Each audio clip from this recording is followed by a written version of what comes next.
twice as good as expected, with some 517,000 jobs added to the economy. President Biden says the report proves his plan is working. As the economy grows from the bottom up in the middle out, it's my objective for the long haul.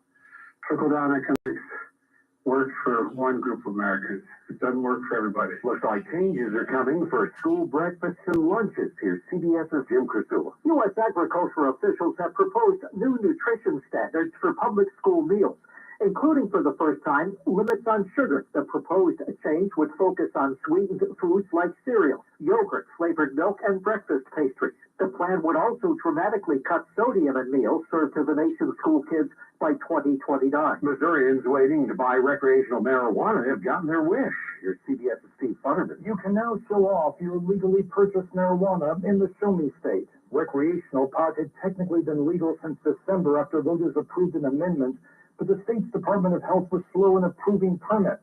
Now they are giving the green light. More than 200 dispensaries have gone through the process. The amendment also wipes out more than 5,000 previous marijuana convictions. On Wall Street, Dow lost 128 points.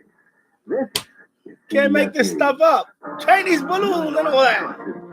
For news. You got a Chinese balloon flying over our country. What's going on here, people? You got a Chinese freaking balloon going up and flying around our country. What's wrong with these people here in this country? I'm serious. Somebody go up there with a slingshot and take them down.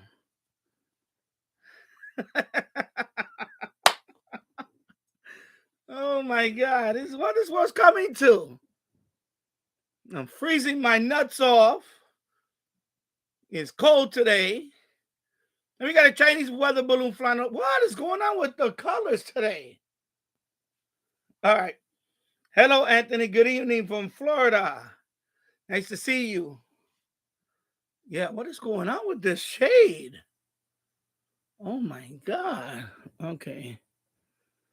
Yeah, I'm in the process of getting a new camera. Focus. All right. Yep. 508 with the updated forecast. The FAA. Audio. Okay, got the green light going on there. Yeah, I think I'm going to switch this light around. It's like, why is it so reddish in here? It's like reddish. Yeah, today is Friday. Friday.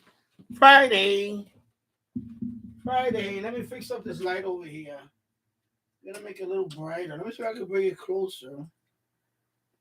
Maybe that'll help. I don't know what's going on with this shade of red.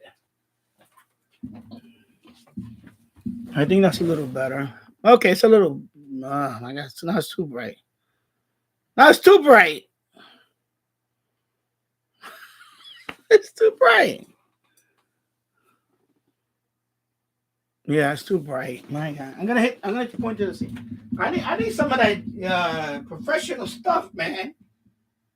Not professional enough operation in here. He's not professional enough operation in here. I'm still a little Mickey Mouse website. Channel. I'm still a little Mickey Mouse channel here. I'm not a big channel, you know. Yeah, I guess that's gonna do for now. I think that's gonna work. I think I'm gonna move this thing back here a little bit. If I get disconnected, sorry. I'm trying out different angle. Okay, my God, what happened to my belly? I thought I was losing weight. Anyway, today's Friday, and welcome to my live stream. I took pretty much a few days off because I've been going to job interviews. Yes, a couple of job interviews. I have a couple of them next week. So I said, let me come out today, Friday. I have nothing to do today. I got rid of the humming nonsense.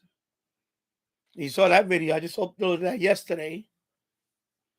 I was trying to figure this thing out for a long time, this humming noise. So as you can hear, made of snow-covered trees and the AM band sounds great. whether climbing the gunks or sledding through Lake Placid, the rugged all-terrain. No hums. Yeah. I'm thinking it's the light in the background that's causing all this. Let me turn that off. Let me see if that stabilizes the. I think it's the light in the background, the color lights. Anyway, now you can see it in the shot anyway. So, and it's causing. I don't know what's going on with this camera. I think it's time to get a new camera anyway. So Anthony Franz is well, now nobody's watching. I got 0 watching now. That's okay. It's okay, bro. Anyway, let me fix up a little bit. Anyway, hello there. My name is Danny. I am located in Yonkers, New York, USA. I'm going to be on for the next couple of hours or so. Usually I'm on Tuesdays and Thursdays at 4 o'clock Eastern time. Although, like I said, this week I've been very busy. I had a couple of job interviews. Actually, I had 3, and I had a virtual one, and I had 2 that I had to go there. And I have a couple of them next week. Yes, I'm in the process of looking for some employment just to make a little extra money. I got one next week that it looks promising. It's actually with an old company I used to work with. Although I'm not crazy about their practices, the way they treat. Excuse me. But if I get that one, it's just gonna be, I guess, quick money until they decide, because their contracts are pretty short. So yeah, enough money to make that Icon 7300, baby. Gotta hustle that 7300. So let me move this over here. I can show you what I did with the and then meanwhile, let me anyway, I'm gonna wait because nobody's watching right now. That's what I'm talking about. Hey, 0 watches. There you go. So you know what? I'm just gonna play whatever I'm gonna play. Let's see what we're gonna play. Day tomorrow too, and now towards the end of the day tomorrow, the wind does die down, starts turning around to a more of a southwesterly direction, and therefore temperatures will start to go back on up. So it's fairly brief, but it is really going to hit hard tonight. Right now, it is 18, and it feels like 2 degrees outside. The actual low will be 0 to 10, and wind chills of -10 to -20. And then tomorrow's high just 20 to 25. But on Sunday, we should be back up to a more comfortable 40 to 45 degrees. Once again, in the city right now, 18. Thank you, Craig. 5:10 at WCBS. Nurses at South Shore University Hospital in Bayshore have voted to authorize. Yeah, so today is just cold. They're getting hit with a cold. We went from 37 degrees last night to right now 16 degrees Fahrenheit. It feels like I think it feels like single digits. It's windy outside. It's like about 25 miles, 25, 30-ish mile per hour wind gusts. That's why it feels a lot colder than what the temperature is. But it's just for today. Tomorrow we should start going back. And like you said, by Sunday we'll be back in the so I tell you this weather.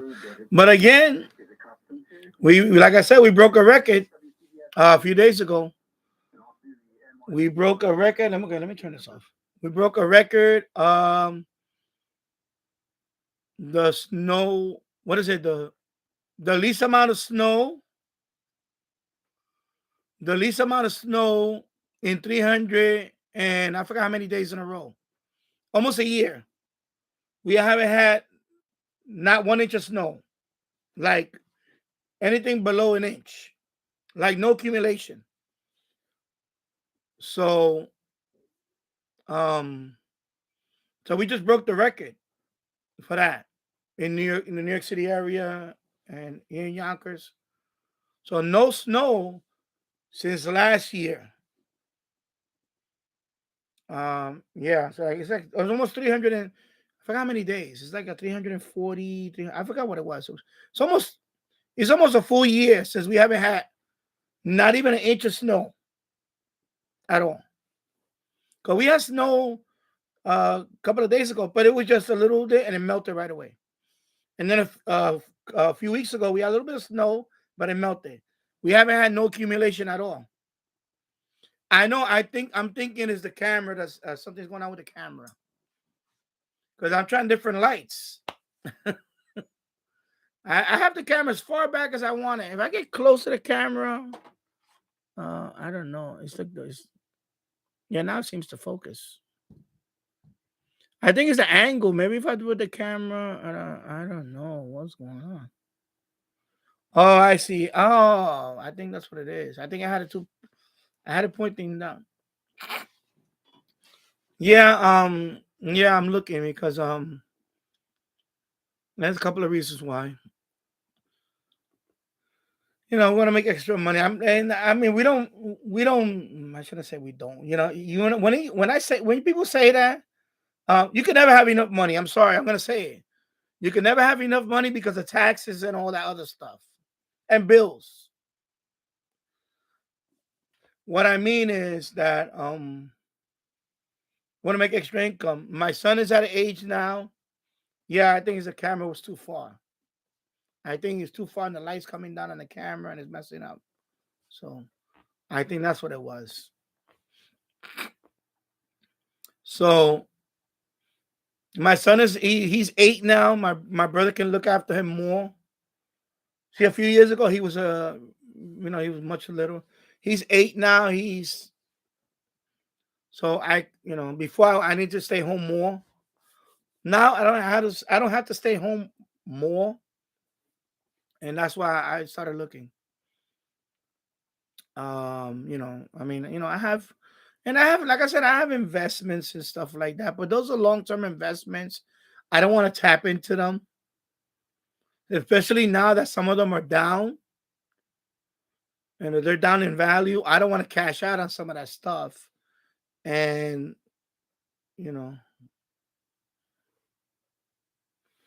no, right now, anyway, it's just you. Yeah, but thank you for reminding me.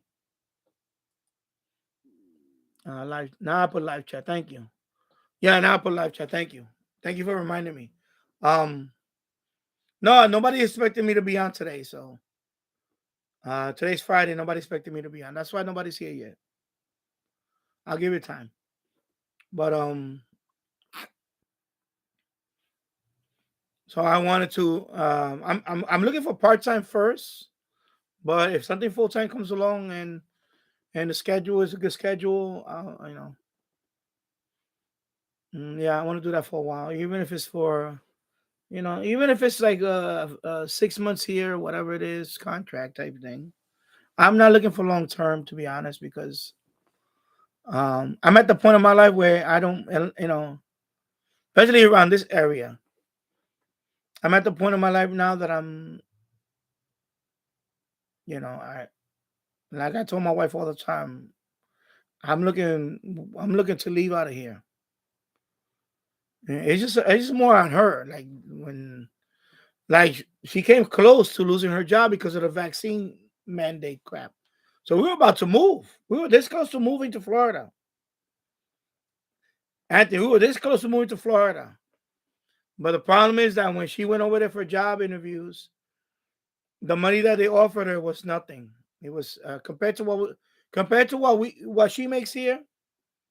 It was, and somebody said that. I think it was you that said it, or somebody else said it. That Florida is the type of place that you want to go there to retire,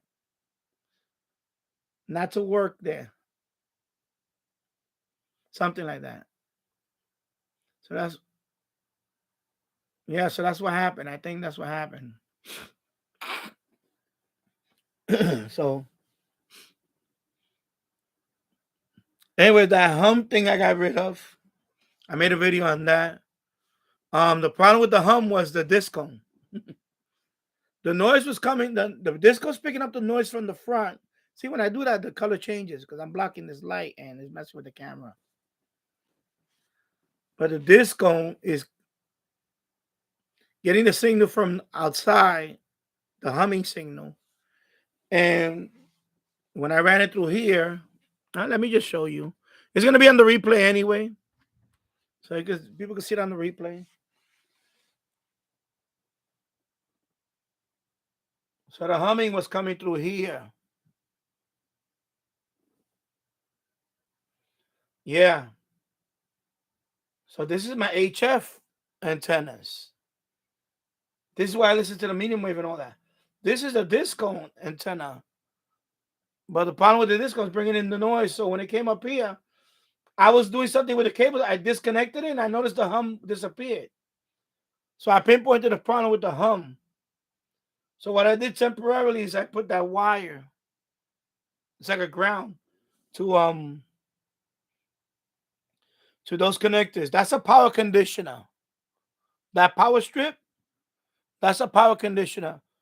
And that power strip is plugged into a grounded outlet. The outlet is grounded. So when the minute alligator clipped it, the hum went away. So the next thing to do now is I could put a jumper cable from there. I could hook up the disc on there with an adapter in and the out one going back into the switch. That's the next thing I'm going to do. But I ordered the adapters from Amazon because those connectors are the cable type. Those are called F connector. F type. See, these are SO 239, right? Those are F type. And that's the ones they use for cable TV or satellite. So I need an adapter that goes from F type male to this type. And then I'm gonna hook up the disc going into that power condition. Because somebody gave me the idea. I forgot. I should have thought of it. I could have thought I could just run the wire. I could just run the cable through there and let the power conditioner get rid of the hum. And I'm gonna try that way and see if that works. So I already ordered a couple of these with the SO239 to F type. Because this is SMA. Let me see if I can zoom it in there. So the one I want is the F type connector male to SO239. That's the one I ordered. I ordered two of them. Because that one, if you could see it, let me show. Because it's gonna be on the replay anyway. Let me get this. Anyway, I don't know if you can see it in there real close. So he says in and out. You could put it to two different cables, one going in, one going out. So I'm gonna put the disc on going in, and the out one is gonna go back to the switch and see if that fixes the hum issue. Sorry for the shaking. And that's what I'm gonna do. I'm gonna try that. I'm gonna move it up here. I'm gonna move it up. And I'm gonna try that and see if that. But the way I have it right now, it still work. It's just, I want, because Diesel 10 whatever is.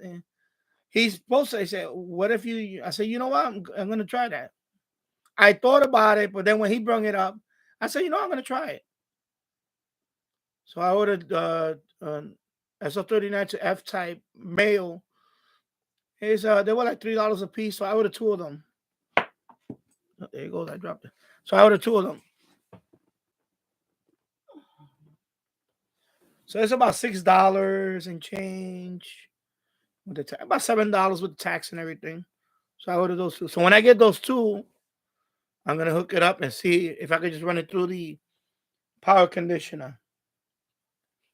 Because that's not a power strip. That's also a power conditioner and a surge protector.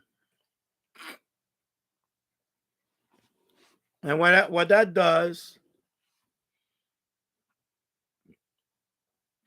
It regulates the voltage. It doesn't, the surge, like I said, surge protector. It doesn't. It just keeps it in a pound condition. It takes it to another level. It just keeps it steady. But to be honest, the hum itself, that could be a lot of reasons. I thought it could be a ground loop. They have devices that you could just plug it in and get rid of it, but they're expensive, and I don't want to spend. I got it fixed, but I don't want to spend. They have like they have one that looks like a big ballon. It's a big PVC tube. It's called QRM Eliminator something. MFJ makes one. They have another one it's kind of like it looks like a box. It has a dial, and you can get rid of the noise or lower. That. I don't want all that. This worked, and that's what I'm trying. That's what I'm trying to show in the video. That if it works, it works. It doesn't have to look pretty. In my case, I just cut a piece of wire, a speaker wire, alligator clip one end, the other end. I screwed it onto the switch, and it got rid of the noise. So, in our DNA. So this is CBS 880.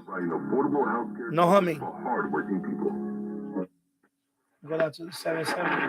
517,000, something like that. Experts were expecting 77 ABC. 5K, it's 570. Well, we got the United States, one of the best economists in the country. Yep. We have with us Larry Kudlow. You can hear a little bit, and if you hear closely, you hear and still there, but it's nowhere near to where it was. John, thank you. So, Larry, what do you make of these numbers? Were you surprised at how good this report was?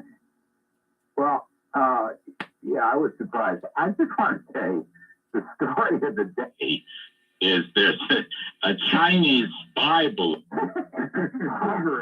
hovering over our nuclear missile defenses.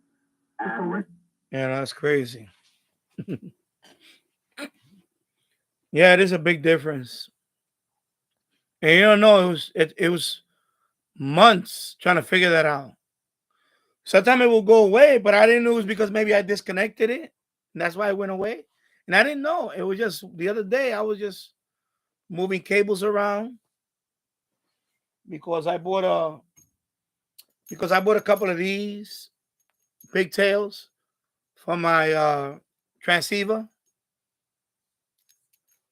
for my Yaesu transceiver. So you can see these are thicker. These are much thicker than the this is RG8X. So I was swapping the Zygu one. Because originally I had a thin one. And so when I put that one, I had to take out the disc cone out the way. And I was listening to WABC at the time. And the minute I took out the disc cone, I noticed the hum went away. I was like, oh shit. Oh, sorry, PG. Oh, snap. The hum went away. I was like, oh my God, all this time it was the disc cone that was bringing in the noise. So I had to pinpointed it to that. So now I had to figure out how to get rid of it. And I tried, I have a ground wire that it's coming from outside in here, but I haven't used that in years because it didn't work for me. It's a ground wire that's out there because out there when the cable internet's coming in, outside by the alley, there's a ground block. And they put the cable through there and then they ground the block. There's a ground wire from the ground block to the outside. We have a faucet. Of course, they shut off from the inside because of the cold. But it's a cold water pipe. It's only cold water for that faucet. That's the faucet I use for outside for the hose. So it's hooked up to that cold water pipe. And that's what they use as a ground. You can use a cold water pipe too. But it didn't work for me.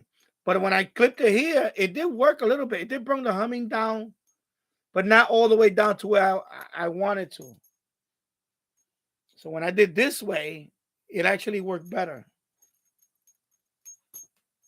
So this wire is a lot thicker. I have to bend it. I'm trying to straighten it out. So this is the other. I bought two of them. One is on the Zygu, and the other one is gonna go on the Yaesu. Yeah, this is sticker wire. This is RG8X. So yeah, so 25 minutes in, and it's only you right now. You're gonna have another half an hour, and I'm gone. No, I'm gonna stay on for a while. I'll stay on. That's all right. People are like, I don't want to see him now. He didn't show up on Thursday and Friday. Whatever. And we haven't done anything. It's an Yeah, boycott. I got boycott.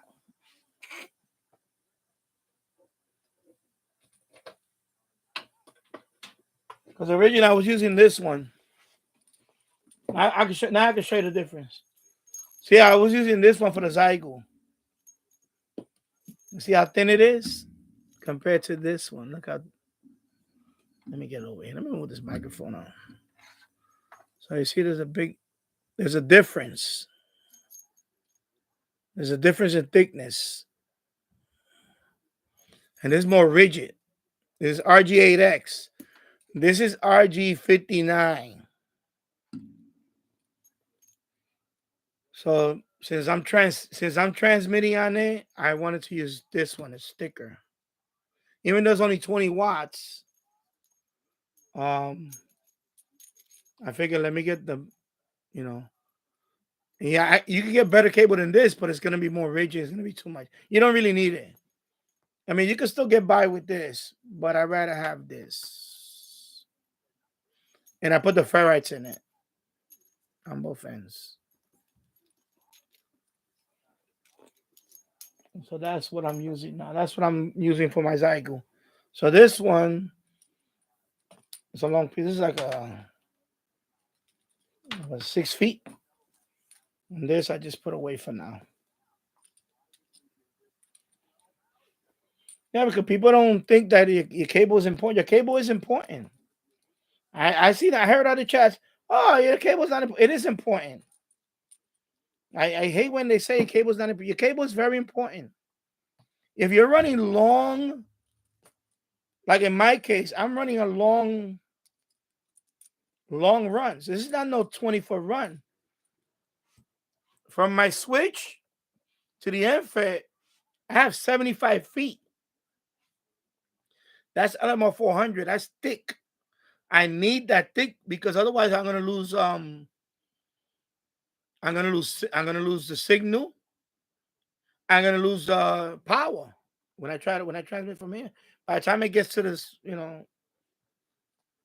so I need everything has to be quality. If you're running like if your transceiver's here, your antenna's right there, then you can get away with cheap cable. You can't. You can get away with this.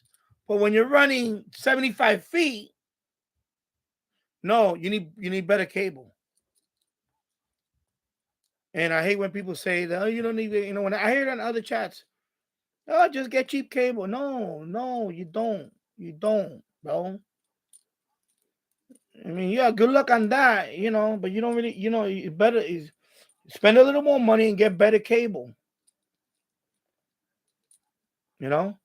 This is good for if your transceiver is here and your antenna's right there. This is good for that. But if you're running 75 feet, this is not going to be good. I'm telling you. And I see that in other chats. So they talking out of their butt crack. Oh, you could get away with RGA, no, RG50, no. No. You got to get at least 8X or better. 8X or better. If you're running 75 feet, even 50 feet, I would not get that. I would start using this, 8X. LMR 240. LMR 400. That's for, VHF, UHF, more UHF. Not 59 or, no. I hate when people misinform people about stuff like that. Stand by. We're also going to have Miranda Devine with some breaking news at 5:45. And more balloon This talk. is the 77 WABC Lou Dobbs Financial Report. I'm Lou Dobbs. Up for the week. The Nasdaq still streaking. Crude oil futures fall. Those stories next. Lou Dobbs here for the good folks at Lone Star Transfer. If you felt booking your timeshare has been difficult in the past, recently it's almost impossible. Most clients are shocked to learn their timeshare is now available to the public, severely limiting their booking options. Many owners are also upset their yearly dues have nearly doubled in this maintenance fee season. For well over a decade, Lone Star Transfer has helped over 18,000 owners get out of their timeshare fees legally and permanently. With an A+ rating at the Better Business Bureau and over 900 five-star testimonials, their clients know they can trust Lone Star Transfer. Lone Star Transfer guarantees the release of all liability to your timeshare in writing and in a specific time frame. Start the new year off right. Call my good friends for a free, no-obligation consultation at 844-284-4739. That's 844-284-4739 or online at LoneStarTransfer.com. This is the 77 WABC Lou Dobbs Financial Report. Stocks finishing lower after a strong January jobs report. The Dow Jones Industrial down 127 points. The S&P down 43. The Nasdaq lost 193 points. All three major indexes, however, posting gains for the week. The Nasdaq riding a 5-week win streak. All right. Hello, Keegan, and good afternoon. In Norfolk, Arkansas, 52 degrees and sunny. Oh, good. It's 52. Right here, it's 16 degrees.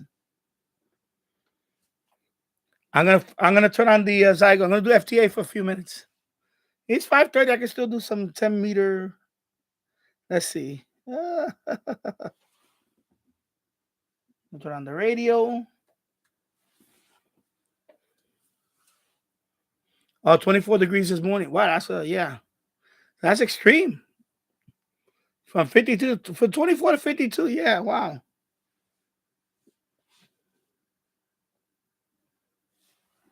All right, let's see what's going on. Oh, switch.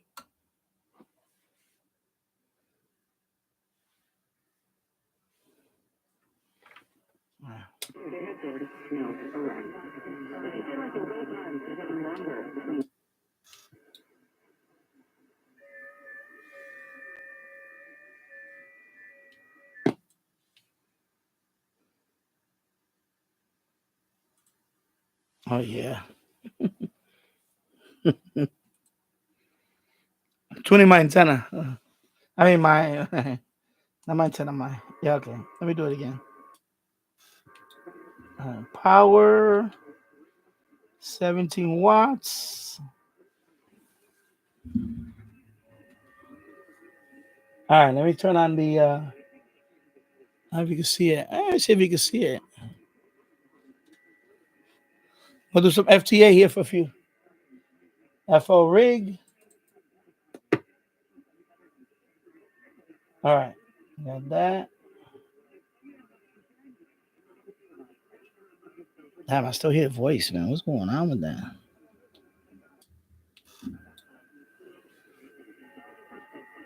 All right. WSJTX. All right. Enable CQ only. CQ. All right. Let me see. I'm gonna move it over here.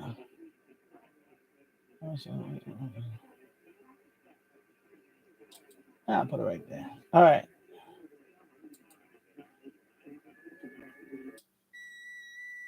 All right. See if I get a contact.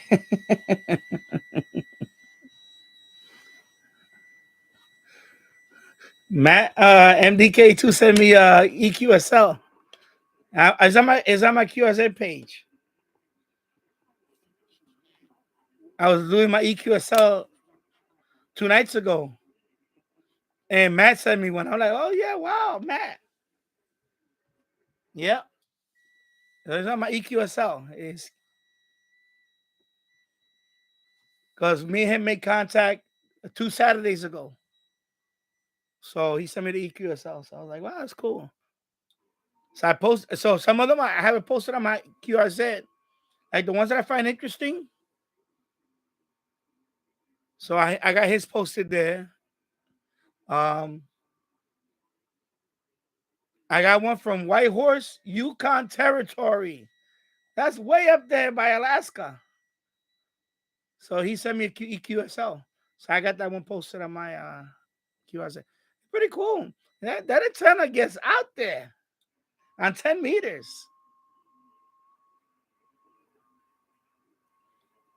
Hey, what's up, Jim Gordon? So yeah. And then that same day I got Japan. I got my first Japanese confirmed. I mean, my first Japanese contact. Now, he confirmed it too anyway. And he sent me EQSL. So I was like, Japan. So that's on my QRZ too, the EQSL. So for EQSL, they go to my EQSL. I have a link. They go to my EQ. And if you're a shortwave listener, I do reception reports too. So you don't have to be a ham. If you can pick up my signal, I'll send you EQSL. Just go to my QSL page. And if you have an EQSL.cc account, you can send me a reception report. I'll reply to it. I reply to every EQSL. Well, EQSL right now, I reply to it. So there was a shortwave listener from Portugal and one from Italy. They call my my signal. And I send them EQSL. Shortwave. The only thing I change is thank you for the reception report. Instead of thank you for the QSL, I put thank you for the reception report. 73, Danny, 73, and Mike, So I'm gonna let it run and see if I'm not gonna try to contact anybody. Let them try to contact me. And so right now this is oh sorry. So this is how it look right now, as you can see. Right now I'm sending out CQ and these people sending out. I could click on any one of them and try to make contact with them, but I don't see anybody I wanna. And of course that's Alpha Rig. That's what's controlling this guy. Okay. So now I have everything set up on this computer that I can do that. And you can hear it. Right now it's transmitting. That red light comes on when it transmits. And I hate that I can't get the picture. Okay, how much am I shaking? I think I have to put it in a certain angle. Forget it. I think it's because of the lighting. Oh my God, I just banged the microphone. My God, Danny. All right, anyway. All right, so let me read. Sorry about that. So yeah, for the low, okay, high of 54 today. Yeah, no, Boeing. Yeah. So I'm gonna, the sun is already going down, so I'm gonna let it run for another 20 minutes. See if I can, because right now the gray line. The reason why I don't mind doing it now, because the gray line. Right now I could pick up West Coast people, the Pacific, and even Japan, like Asia, right now.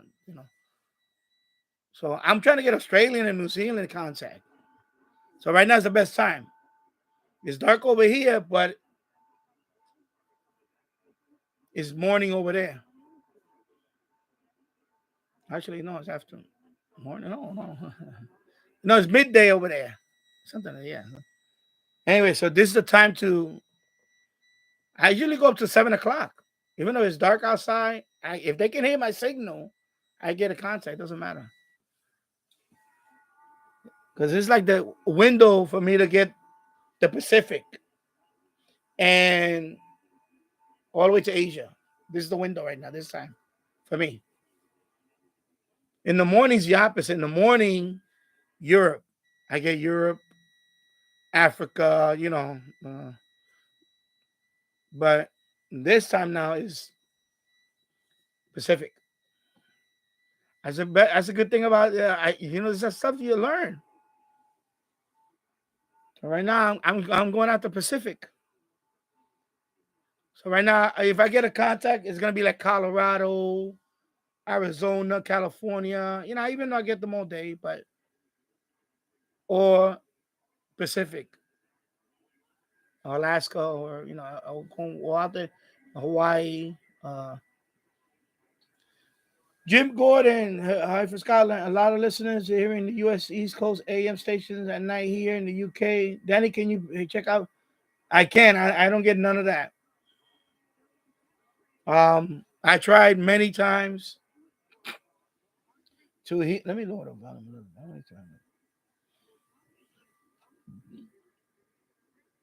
Let me enable it again. Okay. Yeah, right now so far nothing. Yeah, I don't get any because first of all, I don't have my antennas are not that good. The MFJ is my best loop is the MFJ 1886 active loop antenna. That's my best loop that I have, and that one is nowhere near a Wellbrook. Of course, if I had a Wellbrook, maybe my chances would be better. So of course, I don't know if you heard the beginning. I've been going to interviews this week.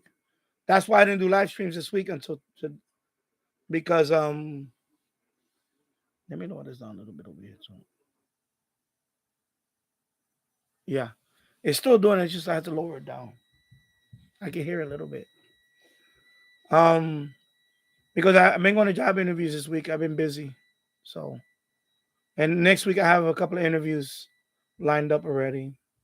I've told you I'm looking for work. I'm looking for some extra money.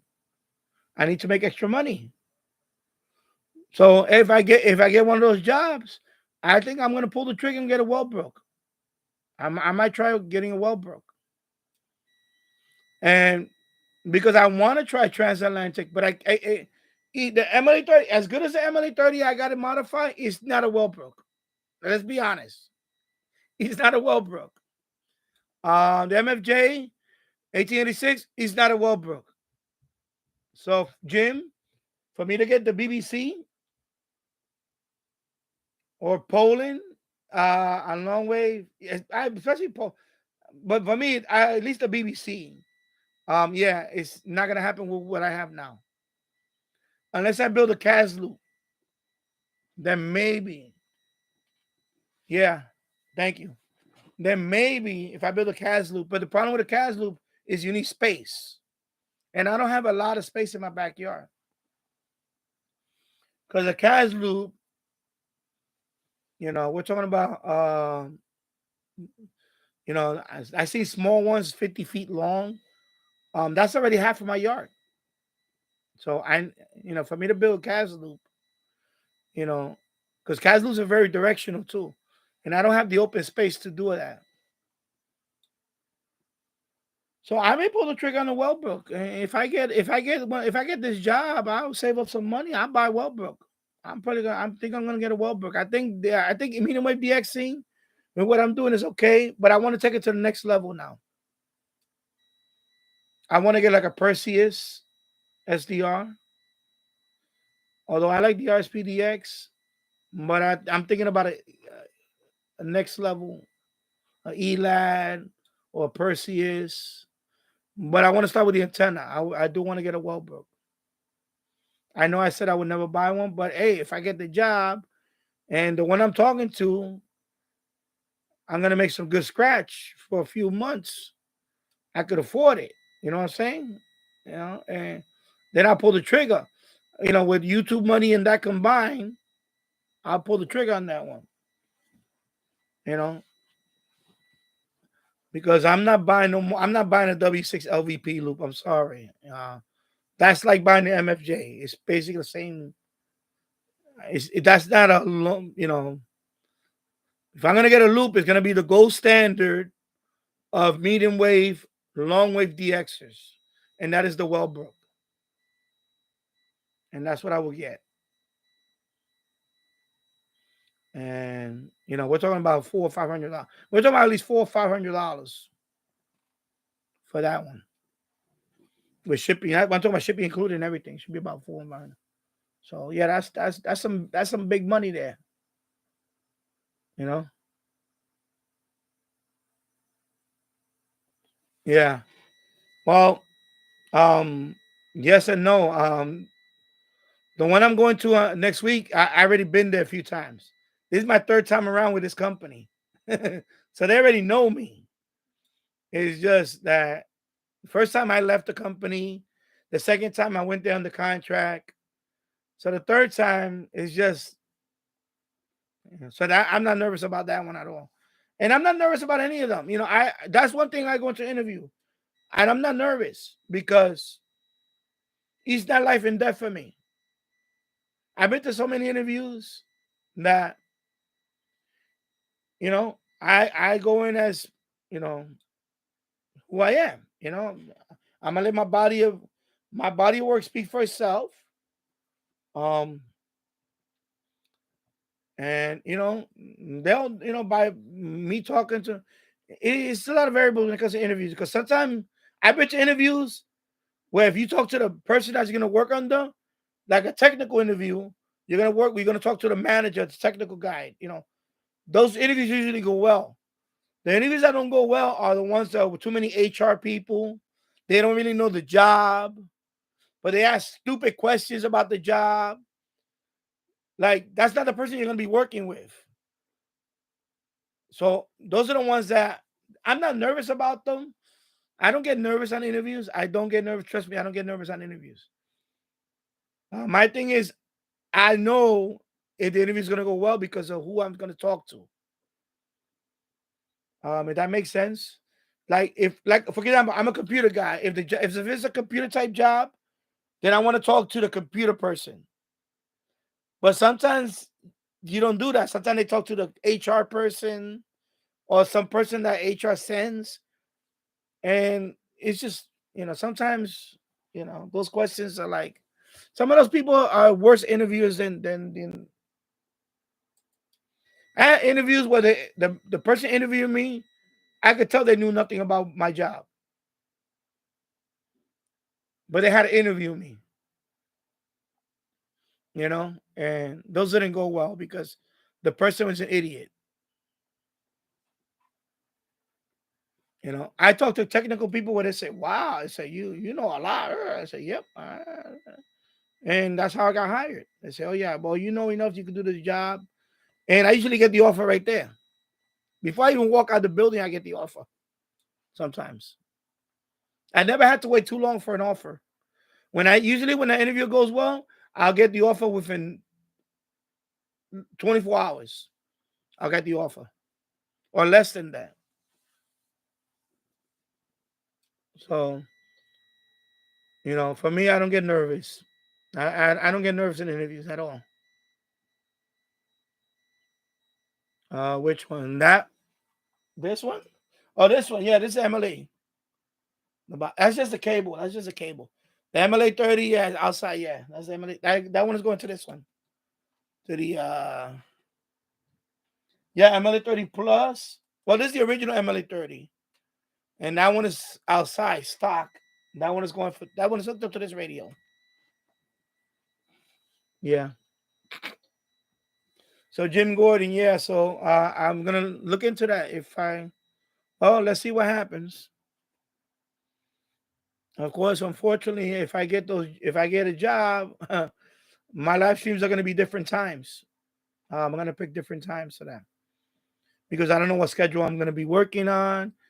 I want to work nighttime because of my wife and son.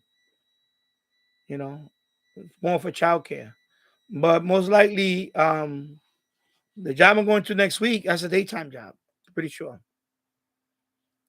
And I'm not a morning person. I rather do night jobs. I like working nights.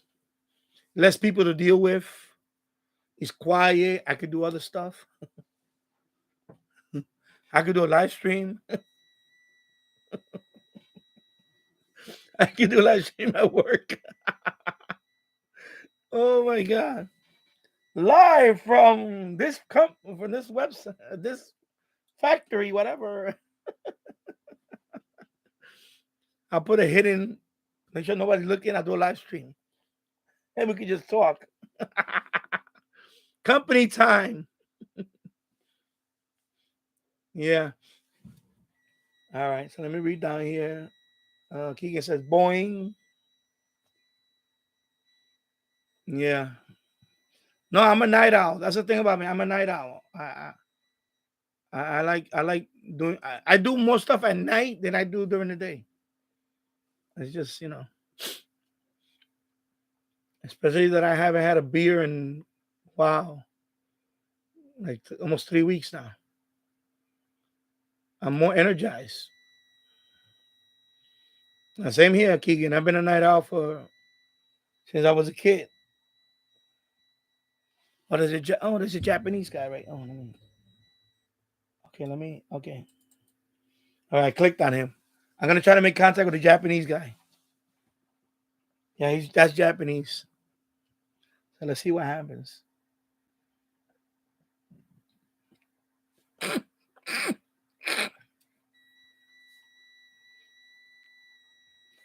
me see if he replies. I'll show you. So you see? Japanese. So I make contact with. So if he replies back,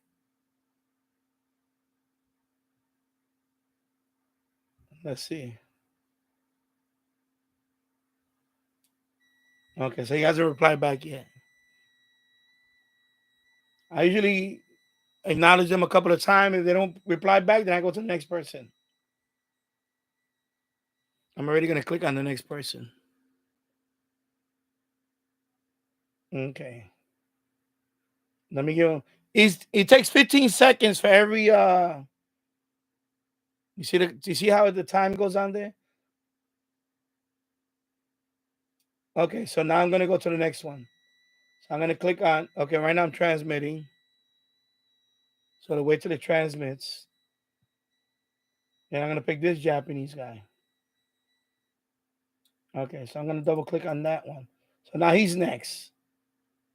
So it's gonna do this message. Okay, so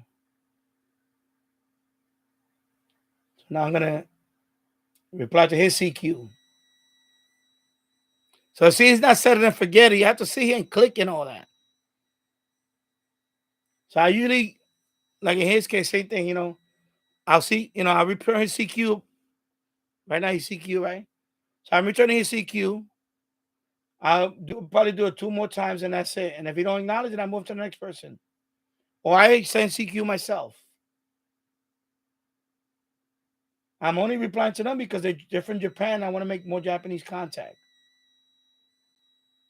And that's why I'm replying to them. Everybody else, they're American. Okay, so it looks like he's not going to reply to either. But normally they reply right away. I usually do once or twice.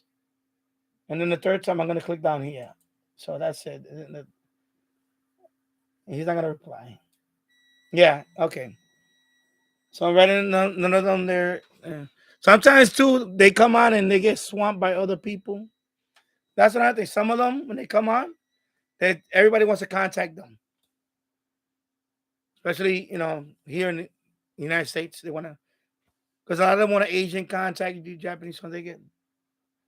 So now I let it just, I'm CQing now.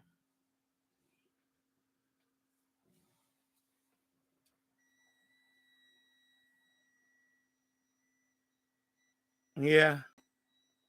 So right now I'm sending out CQ now. So when I transmit, that's what you see. It says CQ, my call sign, and my grid. That's what it does. So if somebody replies, it'll turn red. When somebody replies to my CQ, it'll turn red. And then it'll show my call sign, his call sign, and then it'll automatically exchange. Well, actually, it doesn't automatically. You could set it for automatically. I set mine to automatically do. but I keep track of it because sometimes you get their signal, you send them your signal, but they keep repeating. And sometimes I just, you hang up, Roger, Roger, and then 73, you end it. Otherwise, it'll keep doing that and it'll run away with that. So you have to see and monitor it. It's not, see, when these people say, oh, you said it, no. You got to monitor it. I'm monitoring it too. You have to monitor it. So when somebody says that you just sit there and do it and you don't do anything, that's a lie. You actually have to sit here and monitor it and acknowledge. And then on this side, you see on this side, because I check CQ only, right? If I uncheck that, it shows everybody that's, different people but I only want CQ only on this side because these are the only people I want to. When people are CQ, that means they want contact. They're trying to make contact. Excuse me. That's why I only check CQ only. If I uncheck that, you'll see them. You'll see other ones now. You'll see everybody that's here.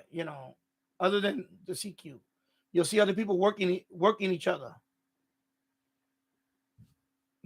See? Now you're gonna see the others, all the other traffic. Like when you're in a shortwave listening mode, you wanna watch all of it. But when you're doing when you're shortwave listening mode, you want to see all of it. But when you're trying to just make contacts, I just check CQ only, and I only want to see the ones that are calling CQ. And then I try to click and contact them. That's all you're doing. You see, right now it's everybody now. Now this one is working this one is working that one. You see? So that's what's going on now. So, excuse me. So when somebody says, oh, you're sitting here, you set and forget it, that's a lie. Then you don't set and forget it. You have to monitor it. So, yeah.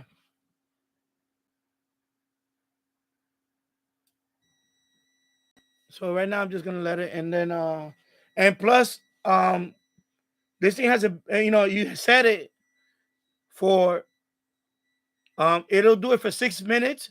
If you don't do anything 6 minutes, it stops. Then you have to wait for you to come back. And so that's another lie about that. About you set it here and you can walk away, man. That's a lie too. And then after you make the contact, you get a pop-up window that you have to send a signal report. In my case, I copy that info and I put it on QRZ. That's what I do too. So another lie. You don't sit here, you don't set and forget it. You still gotta, I take that info, I go to QRZ, I put it in there. I look up his call sign, I put it in there, and I make the report. Okay? So that guy that was talking about all that, he just doesn't know what he's talking about. It's the same thing as you were talking and you wrote everything down. Now you have to put it on a log. My log is QRZ. That's the only log that I have right now that I can count on. So I send my report. I look up his call sign. I do a report there with him. And I take a step further. I want to confirm it. Because those are the ones that count for awards. They got to be confirmed. If you're going for an award, they have to be confirmed. Otherwise, you make contacts. You can make a lot of contacts as you want, but if they don't confirm it with you, those don't qualify for awards. And that's the difference. If you want an award, which not that I care for them, but if they can confirm it, so. Keegan, yes, I was a night owl for years. I'm still a night owl, and I've always been a night owl. My son is a night owl. My son. Like today's Friday. Tonight's Friday. He's gonna stay up late tonight. He's gonna stay with me. I'm gonna be relaxing over here watching TV or whatever. He's gonna be playing down here in the basement all night.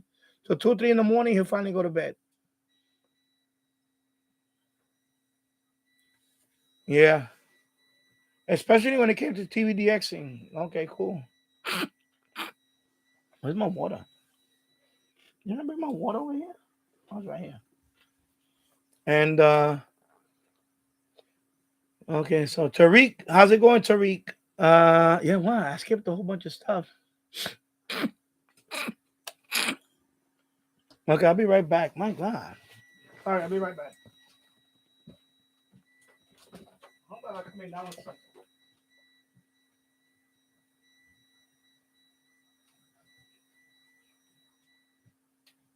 Get a little scratchy throat now. Oh my God! I hope I'm not coming down with something. Yeah. So let me skip. I'm sorry, I skipped a little bit of here. Yeah, Keegan DX. I remember hearing BBC on 190 remote SDR. Yeah, I listen to it once in a while. When I go to like Kiwi SDR, sometimes I listen to the long wave. I listen to the European long wave stuff. I also like to listen to the time signal. Like the not only the broadcast, but the European the time signal and something else. I forget what it is. Anyway, they have a couple of beacons and time signals. I like to listen to all that. But not only broadcast, but I listen to like the because I listen to it because I want to hear it. So one day if I ever pick it up on this side, I could hear what it was. Like Loran, LORAN, is on 100 kilohertz. When I listen to European stuff, I could hear it there. And over here, I never heard it until one night I heard it here, and I made a video on that. And I caught that with the MFJ. Loran is on 100 kilohertz. I heard it here in Yonkers. Okay, see? You see, now I'm gonna show you. I'm showing you all this so you can see. You see, after 6 minutes, if nobody contact me, it pauses. And it says that Runaway TX Watchdog. So right now it won't. That's it. It won't unless I. Oh, excuse me, wrong mouse. What am I doing? Unless I click on enable again, and now it went away. See.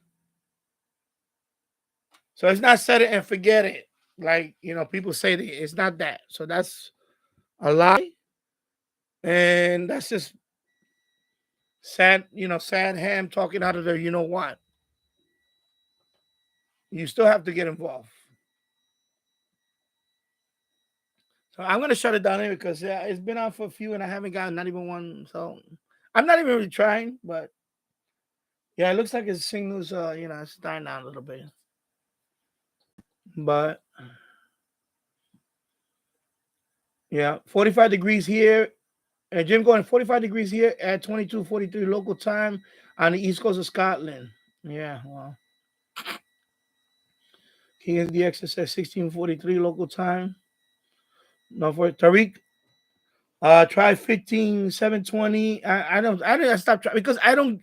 That's one of the few I don't get like the way some of these guys get. Very New Zealand. I just don't get it sometimes. I just don't.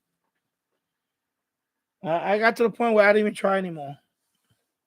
Because when I do get it, it's like I have to wait till like 3 o'clock in the morning, and I don't even get it that loud. It's very faint, very low. So I don't even bother with that anymore. Yeah, Jim Gordon, thank you for the good luck.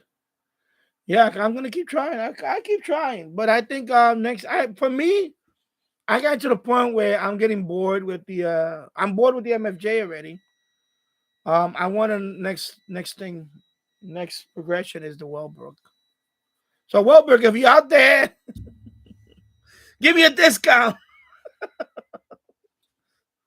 Oh, buddy, yeah, just send me one. because I've seen other YouTubers get transatlantic catches, but they're all Wellbrook. They're all Wellbrook or extreme long antennas like a Beverage or a Kaz antenna. They got to be something. So that's my thing. It's gonna be I haven't seen nobody get a transatlantic catch with a W6 LVP. I haven't seen that, and it definitely hasn't happened with me with MFJ. It has not happened. Yeah, I think I'm gonna end it. Let me just end this thing because it's 6:07 already, and I'm done. All right, so let me stop that. Stop transmitting. Okay. I'm going to exit. Gonna FL rig, and then I'm gonna turn off the receiver. There you go. All right, leave that there. All right. So I'm done with that. Let me turn off the power supply. Yeah. So Tariq, I get 153 Romania, Morocco 171, BBC 198, Poland 225, and also Algeria 252 in Cairo, Egypt. Cool. Yeah, Jim Warden. Yeah, but for me, it's not nerve-wracking. It can be nerve-wracking if you care. Me, I got to the point. When I was young, in my 20s and and some of them I was a little nervous. But my age now, I'm not nervous anymore. I'm not nervous because either you're gonna get it, you're gonna. There's something. Like I always keep saying, you can't worry about stuff that you have no control over. And interviews are tricky because a person could like you on an interview. It doesn't mean you still get the job. I had that happen to me many times where they liked me and I still didn't get the job. Okay, well, I thought they liked me. Maybe they were just, BSing me. But I had interviews where I think I did pretty well, and they didn't hire me. Then I had interviews that I did okay, and I got hired. So I don't get nervous on interviews. That's a long time ago. I'm 56 years old now. I worked so many jobs. I had so many jobs in my life. I've done pretty much everything I wanted to do in my life. Except, my original dreams as a kid. I worked on planes. I worked on trains. There's very few jobs I would want to do. I never worked on a ship, maybe.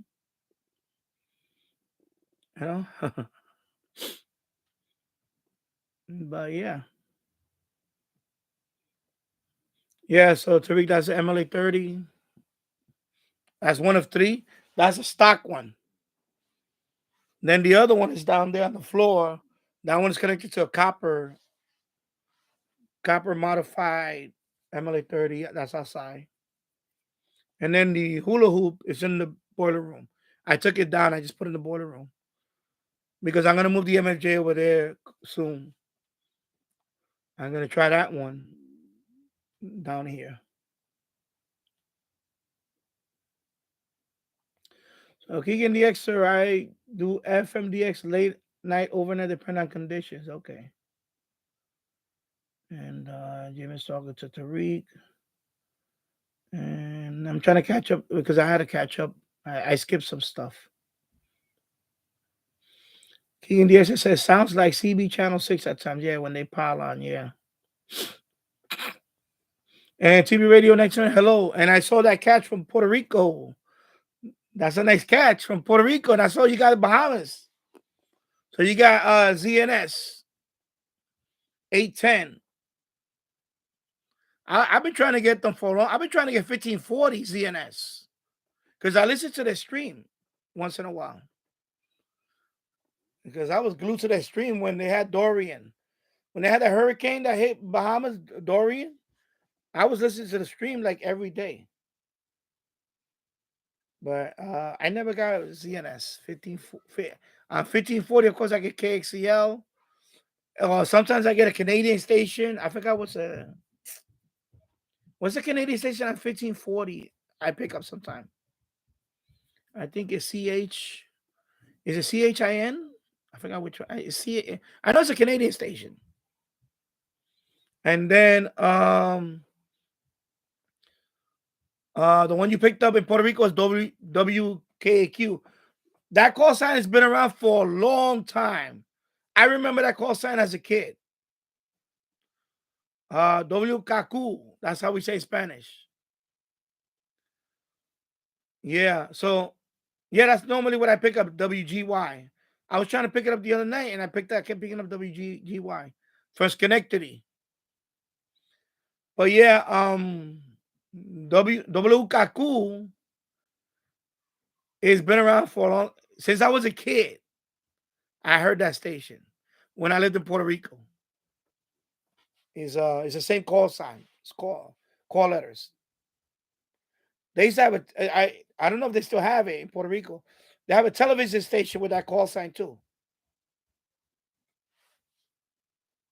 WK, yeah. So WKAQ is I think it's still a TV station in Puerto Rico.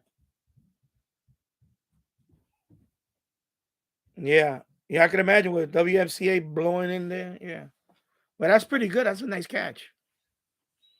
That's a pretty cool. Puerto Rico. I picked up 2 of them, but one of them was one of them was when I was in Florida. So that one is that was 1660. That's the religious station, WGIT. Yeah, WGIT. And then the other one I picked up was, I forgot what. Now when I picked up a long time, that was with the RTL SDR and NFAD. No, with the mini whip. RTL, but it was 6:30? It's a news station. It's a talk station. Spanish talk station I picked up. But that's good. WQAQ. In Spanish they say WKQ. WKQ. Yeah. So let me go down here. So TV Radio 972. Bobby, what's up, Bobby? Bobby's in the house. Hello, Dwayne Trivet. How's it going? Yeah, we got frigid weather going on to 17 right now. We got right now it's 14 over here. So it just went down a couple of more degrees. So it's clear, mostly clear, 14 degrees right now. We're supposed to go down to a single digit by morning. Same thing. Tariq said, I got QSL from WWV a month ago. Cool. I need to write to them about that, about the other frequencies. Because I got WWVB. Let me go. If I can go up there.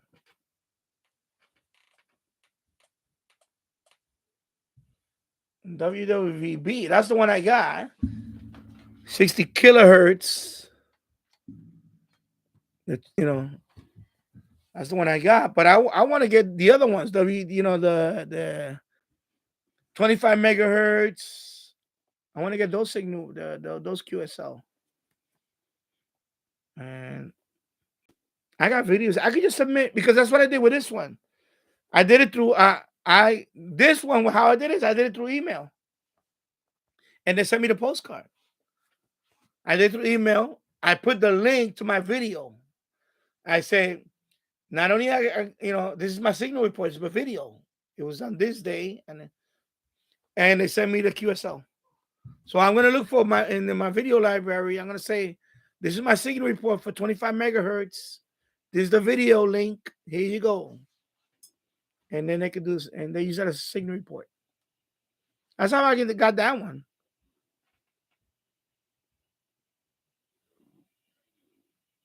And it was like it took a few months. It was like I think 3 months, 4 months. It was a few months. And then I got in the mail. One day I got in the mail. I said, "Wow, oh my God, I got the video." So that's cool. You got the QSL from WWV. Yeah. So you got ZNS3. Okay. Yeah, yeah, there's like 3 stations. I know. The first one is 1540. Then there's another one, ZNS2. I forgot what that one is at. And then you got the third one. The third one. Because I listen to them on my streaming app. But I haven't heard them in over a year. I used to hear them like during the when the hurricane devastated the Bahamas. I was there was like 24-hour coverage on it. That's when I was listening to it. I was for a couple of weeks I was listening to it every day. And then I just stopped listening to it. But I always wanted to get that station.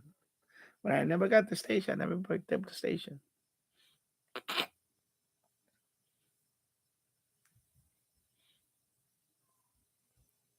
Oh, okay. Channel 13.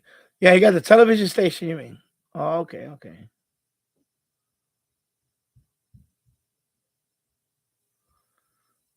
Yeah. Yeah, I know. Same here. I'm not much of a huge. No, but I was talking to Tariq about that maybe I should send my for the WWV at least, or yeah, I'm not gonna send QSLs to everybody, for the I wish I could. I look back, I wish I could have sent a couple of them. Just to have a couple of them. But I usually just send them the email. Like I sent one to CFRX. It's like a few months already. They didn't even reply. So if I get it, I get it. If not, because somebody told me that they send it out. So I'm like, okay. So, and then the way he said, no, I just emailed them and I said, oh, so I did the same thing.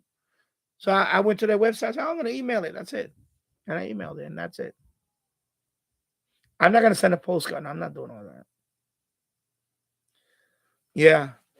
Now for ham operators, it's easy. Because in my case, I didn't send it out. They sent it to me. Once I started doing FTA, I did a EQSL.cc account. So you go there, you make an account, then you design your QSL. Of course, I got the free plan, so there's only a couple of images you can use. You can't use your own images on the free plan. Then they have other plans. If you pay, you can upload your own image. But mine is like the free one. But after the first 2 days, I was doing FTA. The first time I started, I went in my inbox. I had like 30-something EQSLs from all over the world. I was like, what? So I started going to each one of them. So some of them I would save the image and I upload it on QRZ. So I'll put the link to my QRZ so you can see some. Let me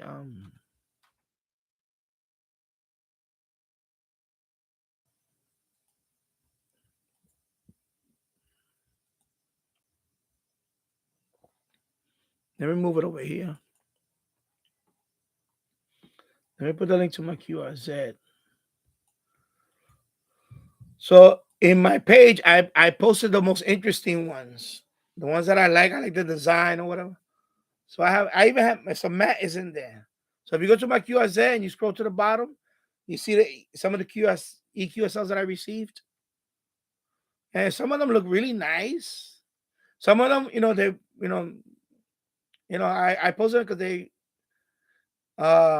distant. Like let me see which one I like. The one from Yukon, even though it's a simple QSL, the fact that it came from Yukon Whitehorse, that's very remote. That's between Alaska and Canada. That's like in the That one is like remote. So when I saw that one, like, wow, I'm surprised and he picks up my signal every day. Every day I was looking. Of course, Matt is there. MDK2 is there. So you see Matt is right there. Keegan is right there, Matt. Call sign W0MDK. And then I got one from Northern Ireland. Nice looking one. And then I got one from, of course, the White Horse one is all the way in the bottom.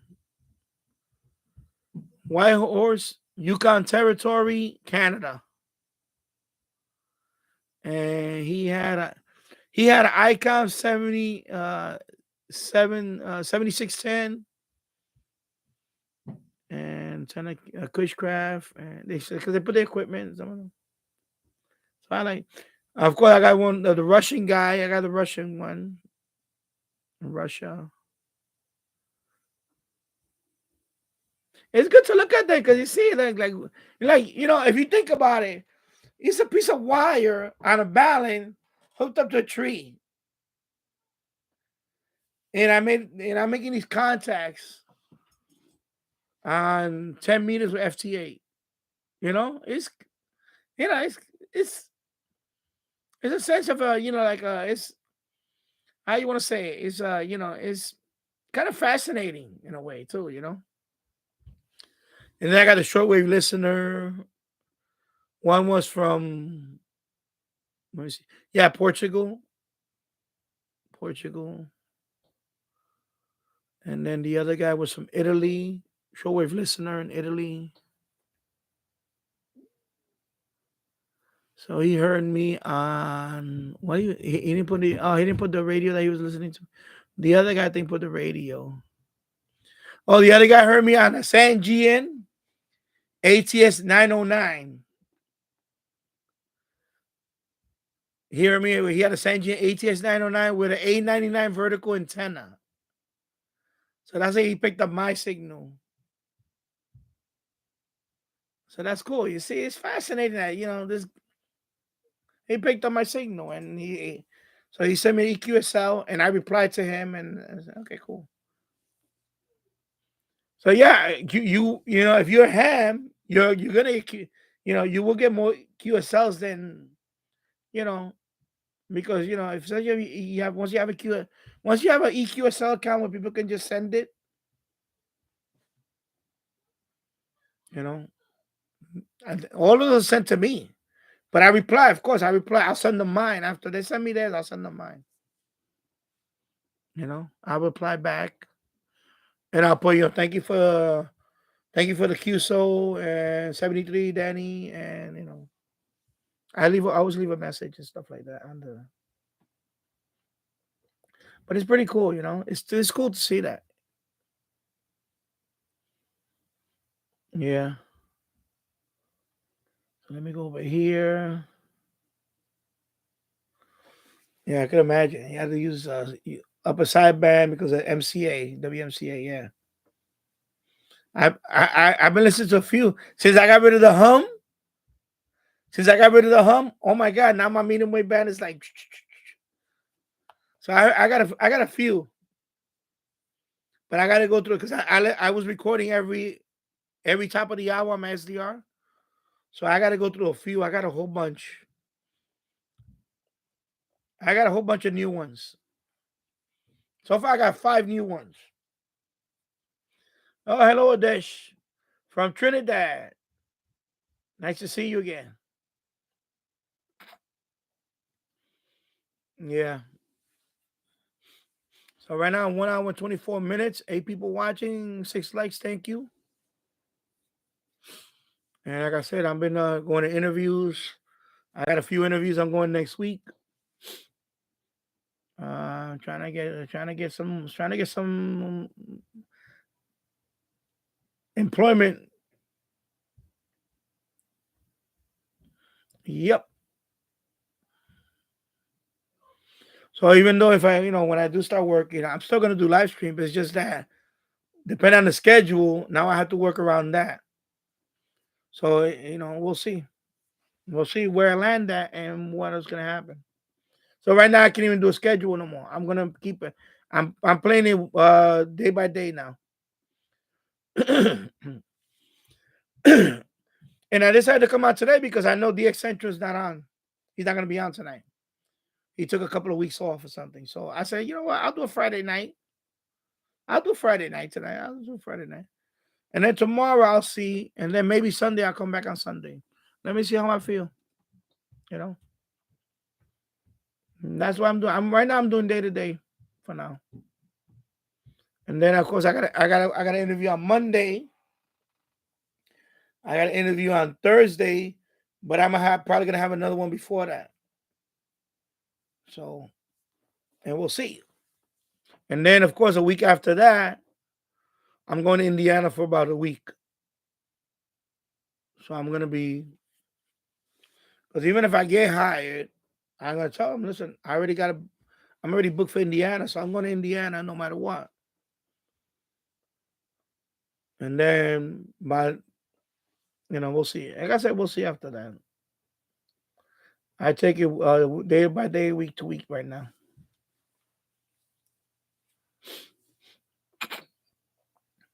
So Dwayne Trivia says it's going to be 17 in the morning in Bristol, Tennessee. Yeah, I know there's a whole cold snap coming by. Tomorrow's going to be cold, but it's going to be better than it was. Well, it's still going to be cold. And then by Sunday, it's supposed to go up again. So, but I said it. I said it. I told my son, I said, no, even though we're in February, the Groundhog Day it doesn't matter. I said, even though we're not getting snow, we still get them. I can't complain. We still had our winter is still not that brutal. So I can't complain. A couple of days like this, throw it in there is okay.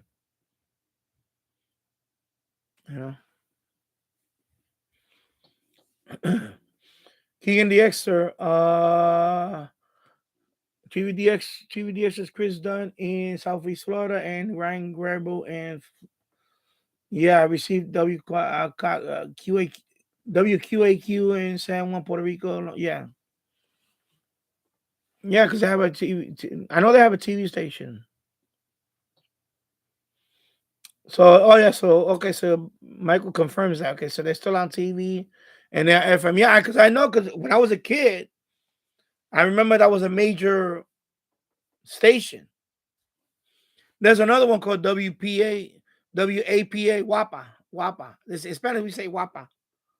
So if you get that station, that's another big one in Puerto Rico. Because they also have television, WAPA or WAPA. It's a big TV station over there. So they also have a radio station like that in Puerto Rico.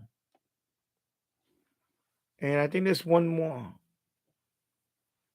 Of course, we're talking about 35 plus years ago when I went there. That's the last time I was in Puerto Rico. I was 35 years ago. That's a long time. I was in my early 20s. I was like 21, 22. When I went. Last time I went to Puerto Rico, I was like around 22.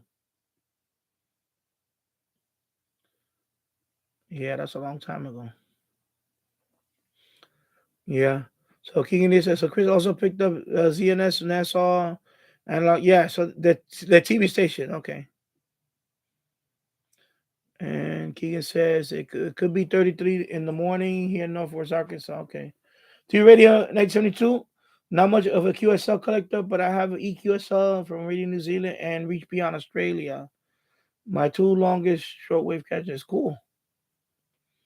You can said my dad has QSL from WWV and from other ham operators. Yeah. And Adesh.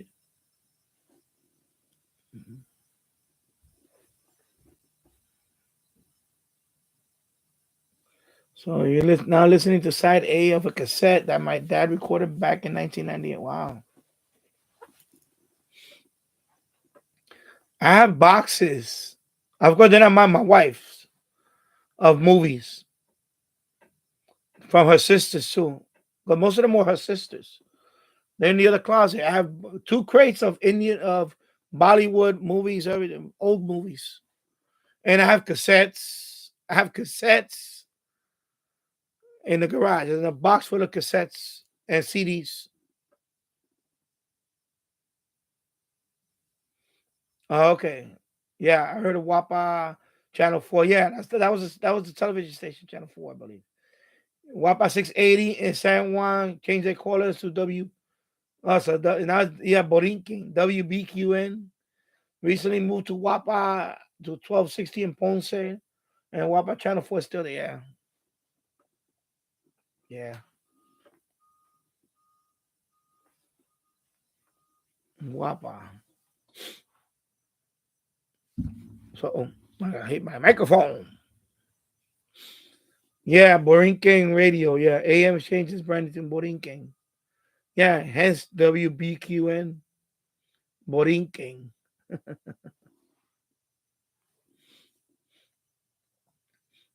Yeah. So yeah, you listen to the cassette, man. And of course, I had home movies of all their parties they had over the years, and I converted all of those to digital a couple of years ago. I converted all of them. There was a whole bunch of old VHS.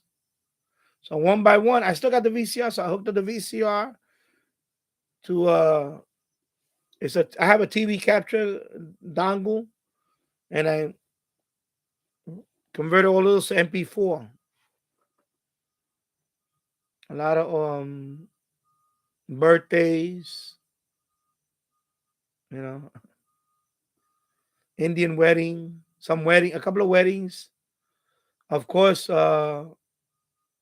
funeral also. So I have I convert all that into digital format. Yeah, I had to convert everything to digital format.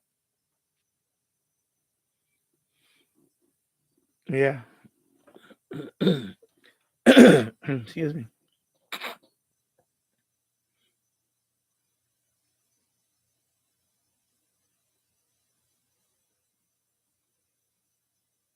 Yeah, and I have cassettes too. I have my own cassettes. I have a whole bunch of them up there. I have about, let me see. I have at least a couple of hundred total. A little over, like about 150-ish. From right here, I got 100, but I got more in the box.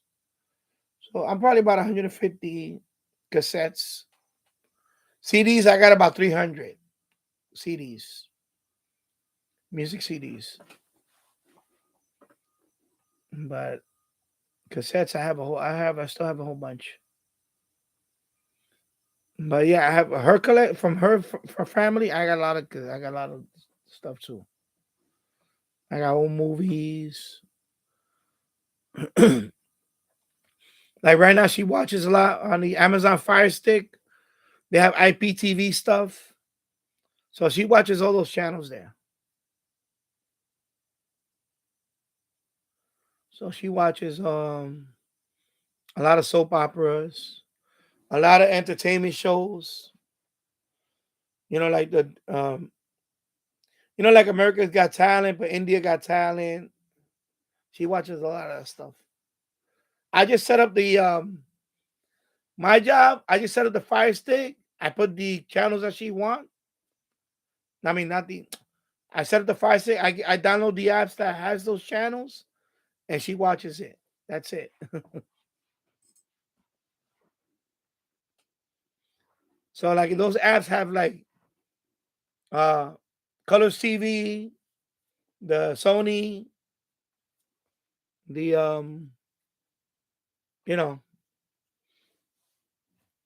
and some of them you need VPN. Some of them you don't need VPN. You just click on it and you can watch it and stream on the Fire Stick, and you watch it. And some of them have ads. So you got to click through the ad. And she watches all. That's what she watches. Let's watch all that. Sometimes I watch it. She's watching Big Boss. What is it now? 16? Big Boss 16. That's what she's been watching lately. Big Boss 16.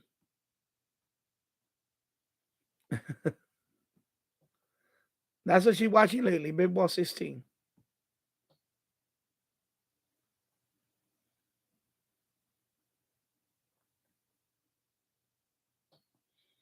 Wow, yeah, we all too 150-ish or so. My bro has a lot of CDs and DVDs. Yeah, I have a few DVDs. I don't have that many, but CDs I have a lot. I have a bunch of them. I got CDs that go way back to wow, 90s, early 90s. VHS. Yeah. Excuse me. I'm not itching. I haven't put the air. I need to put the air purifier again. I'm getting itch in my nose again.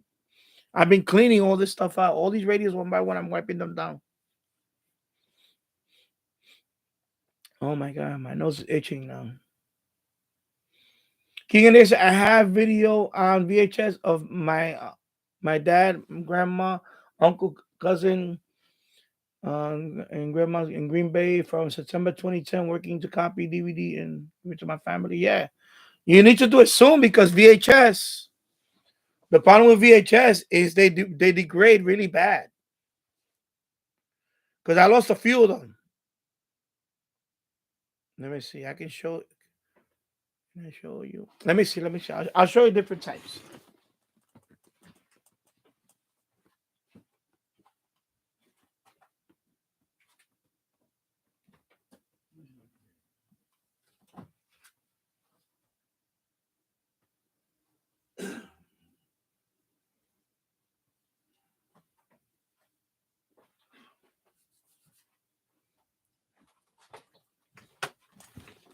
Because the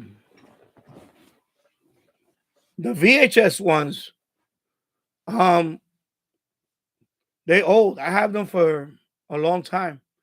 You gotta, because the problem with VHS is every time you play it, they degrade a lot. So every time you're gonna play a VHS, you gotta clean it first. I got the head cleaner. You gotta clean it every time. Not even every other time. No, every time you're gonna play VHS, you gotta clean it. I got the head cleaner. Put a little alcohol in it, clean the head. Then you play it, and then record it with the TV dongle. But I have these type of tapes too.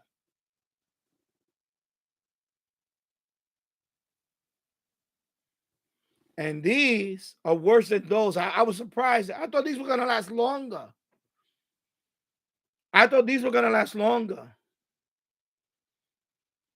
Actually, the opposite. These are worse. Because I got camcorder with these.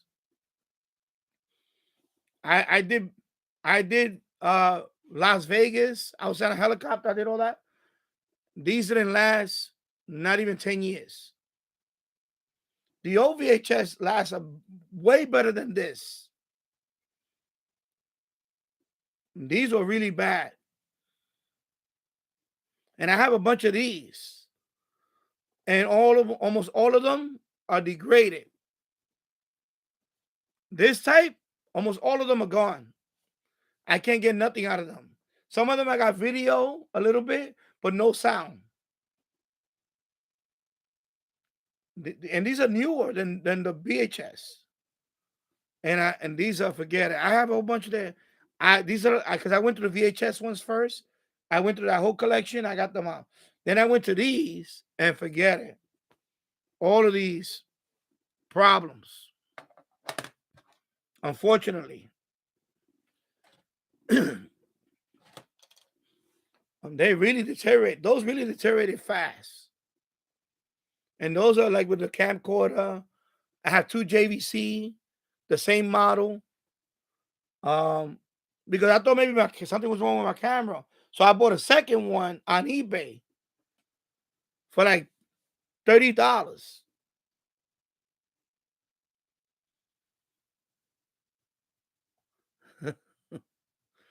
So like $30. And I put in that one the same image. So it was not the camcorder, it's this tape really degraded a lot faster than VHS. This type. And this is the digital video, like DV. You can see it. I'm gonna go a little close. Let's see if we can get that. Anyway. But I had I got different ones. I got this, and I got one that's a little bigger from another camcorder. Those are a little bit better, but this one I was disappointed because these are not even 10 years old. I mean, well, they're 10. No, they're 10 years. No, wait a minute. These are like 15 years old now. 15 years old, and they degraded really bad. Like nothing. I can't get nothing out of these. They're bad. So you don't wait. You need to start. If you're gonna do it, you need to start doing it. Don't wait. How long are you gonna wait? You have to do them because they're gonna get worse every year. They're gonna get worse. And I did mine a few years ago. I still got the tapes, but I already got them on video. So if anything happens to the tape, I don't care. I have them on video, and I have them backed up. My wife backed them up. I have backed them up on the server here. On the server, I have it backed on our external hard drive. I have like 4 backups of those, all those videos, because I want to save it for my son. For my son, my son. But yeah, unfortunately, these didn't make it. These, I lost these. These, I thought these were gonna last, but these were the worst.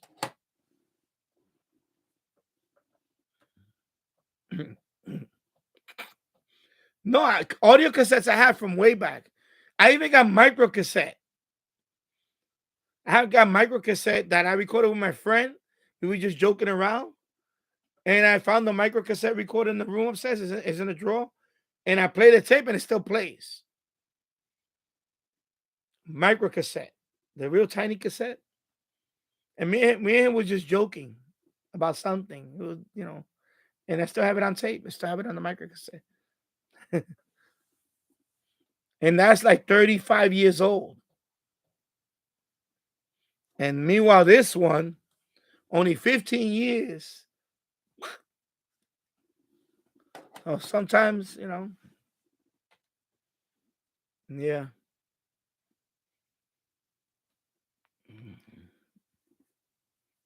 And let me go back up here.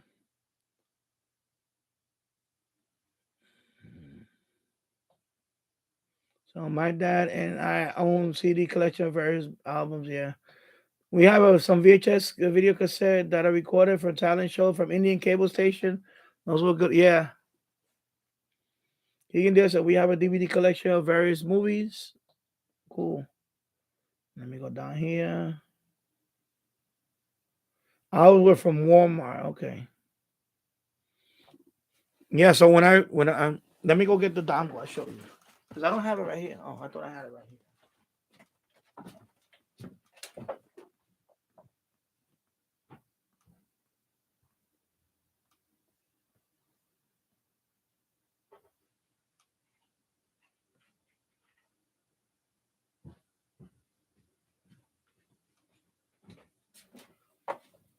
Yeah, so this is the one I used to rip my I got the VCR, I hook it up to this.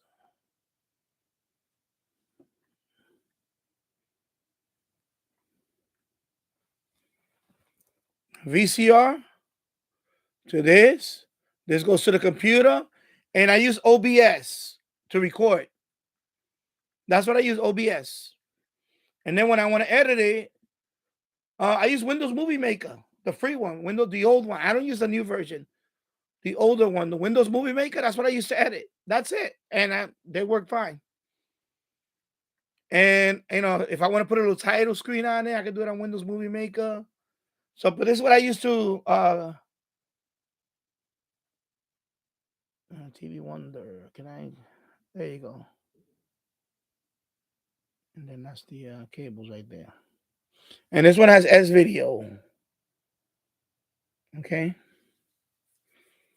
So this is the one I use for the VCR, and for my camcorder, I use that one. And I use OBS as the recording software. I just put record and let it. You gotta let it play and record the whole thing. Don't just let it play the whole thing. Save it as a one big file. Then you take it in Movie Maker and you start editing. But I don't edit it, because if that's one thing I don't do with the old videos. I don't edit them.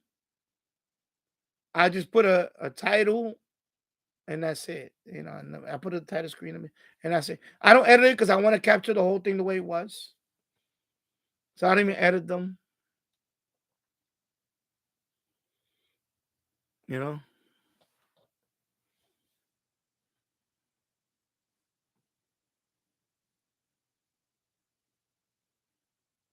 I even got. Let me show you. I got this.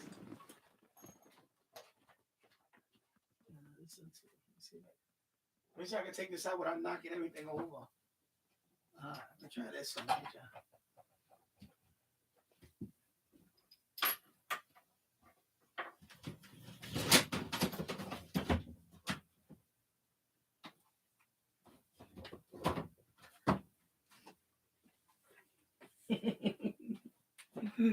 Oh my God. I put this on my channel, my other channel. I had these videos since I was in high school. So I recorded this video. He's on my crypto channel. This is my old video. I recorded. So I did this video, it's Algebra 1. So now I'm going to do this one. I'm going to rip this and upload it on YouTube. So if anybody wants to learn Algebra 1 and 2,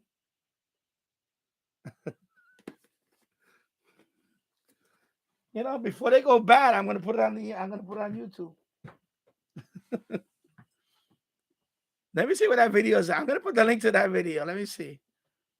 Let me go over here. It's on my crypto channel, but it was before I renamed that channel. It was before I renamed that channel. Let me see. Danny Finance. Let me go to videos. I'm gonna. Oh, right here. Yeah, there you go. 4 years.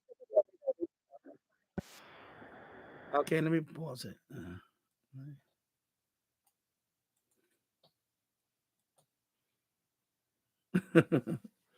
So that video is this one. So I made it with this. Wait. So it was this one.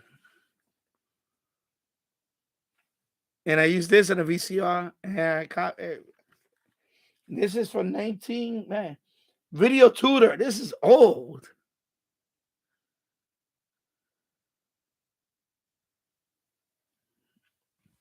This is old, man.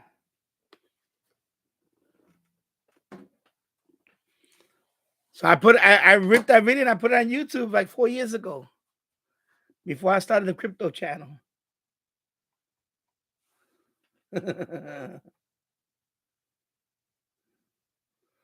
So now I'm gonna do. Yeah, so anybody wants to learn algebra, they go there and they see that video and like, oh my God, even though it's old. I learned algebra with those videos. I was studying for my GED. Right? I was trying to study for my GED. I bought those 2 videos. I passed the GED. My math, my algebra was boom, boom, boom. Back in what it was? Wow, that was a long time ago. 1986, 85, 86. I forget what year. Probably around 85, 86. I'm going to say 86. 86. I got the GED, and then I signed up in the Air Force in 87. But that tape helped me out to learn algebra. Take care, Jim Gordon. Good night. Yes, let me go back up here. I'm sorry. I'm reading all the cassette stuff and everything. Catching up on that stuff. Yeah. Okay. That's Hindi and Indian song. Okay. Yeah. Let me skip a little bit down here. Okay, so let me catch up over here. Kind of catch. Bobby says my only aunt was a bootlegger. Okay. Yeah, they did great. I'm telling you, they did great. You gotta clean the head. I got a VHS tape that you just put alcohol on it and you play it, and it cleans the head. Sometimes you gotta open it with a toothbrush, but you gotta do it more often now because they're older now. Because if you play the tape a few times and you don't clean it, it degrades real fast. So now even more you have to clean it.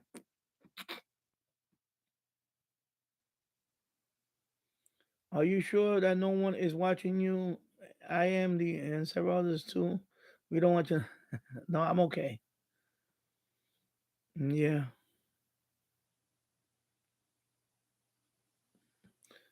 And Keegan says I had two VHS set for 1997, 2006 CBS shows and Toy Story on ABC. I digitized them early 2000 before audio video on the original tapes. Yeah, they begin to get just in time. Yep. We had black and white TV long ago. I thought of putting color crayon in the Betamax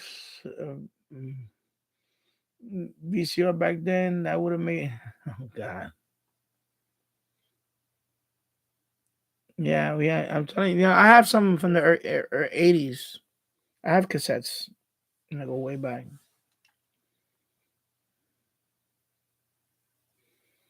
Keegan, in 2013, I started digitizing the VHS family video. Only one so far. Working my way to make it. Yeah, you need to get on them because they degrade very fast. So that's what I did. I decided for a month. It was like a month. It took me a month. Like every day, I'm gonna do one tape every day. So I dedicated like 1 or 2 hours. I was doing other stuff, but I set it up and that's it. Then it did its thing. Because the main thing you want to record, forget about editing. Just record them off the VCR tape. Have them on MP4 file or AVI file or whatever you want to. Have them digital ready. That way, you're done with it. And I don't edit it. I just let the whole thing play. And then if you need to edit it, you edit it. So like this one, like part 1, I let the whole thing play. This is long. This is like 2 hours. Almost 2 hours, I think it is. What is it? Oh, no.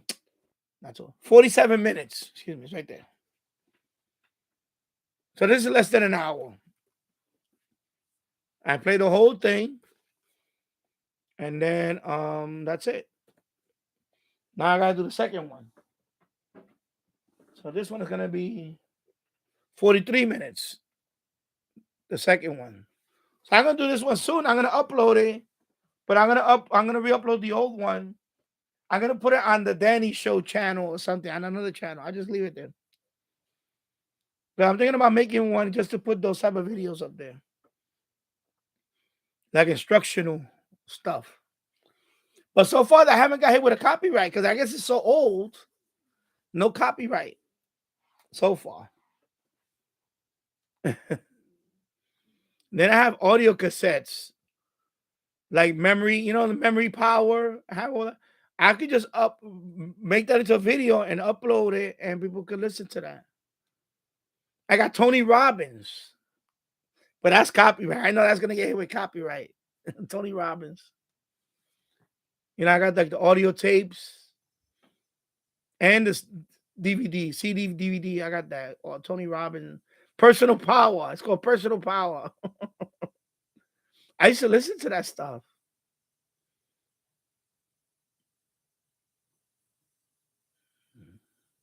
No, Tony Robbins, he's still around. Because I watch Tony Robbins videos. Other people upload it and they get hit with copyright. They have the copy. They say this belongs to Anthony Robbins. So Tony Robbins, yeah, no, you get hit with copyright. I got, Get the Edge. That's Tony Robbins. I got all that. I bought some of them on eBay. I have original recordings that I copied off from my brother when he had the set. I have real estate courses that I recorded on tape. Real estate course. Oh my God, I got a lot of stuff that I recorded, like,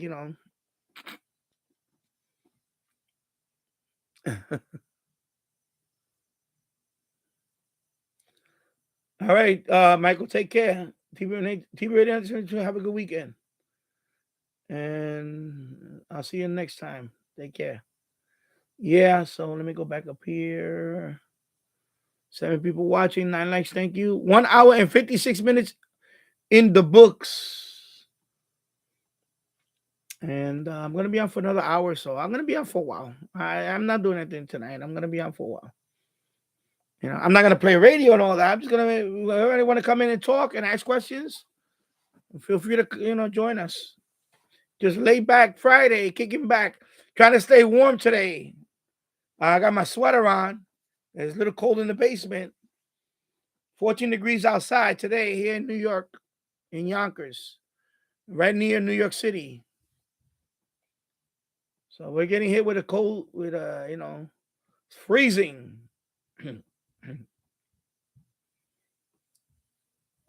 Yeah. Let me see. My dad. Let me go back up here. So actually, we have 19. Okay, sorry. All right, Adesh. My dad threw away his 8-track cartridge. Man, I have an 8-track player. Not really right. There's an 8-track player. The one back there, the old white one that's back there. But I don't have no 8-tracks.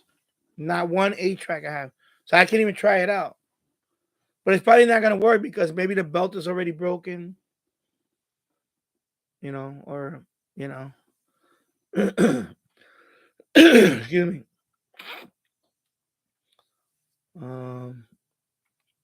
Yeah.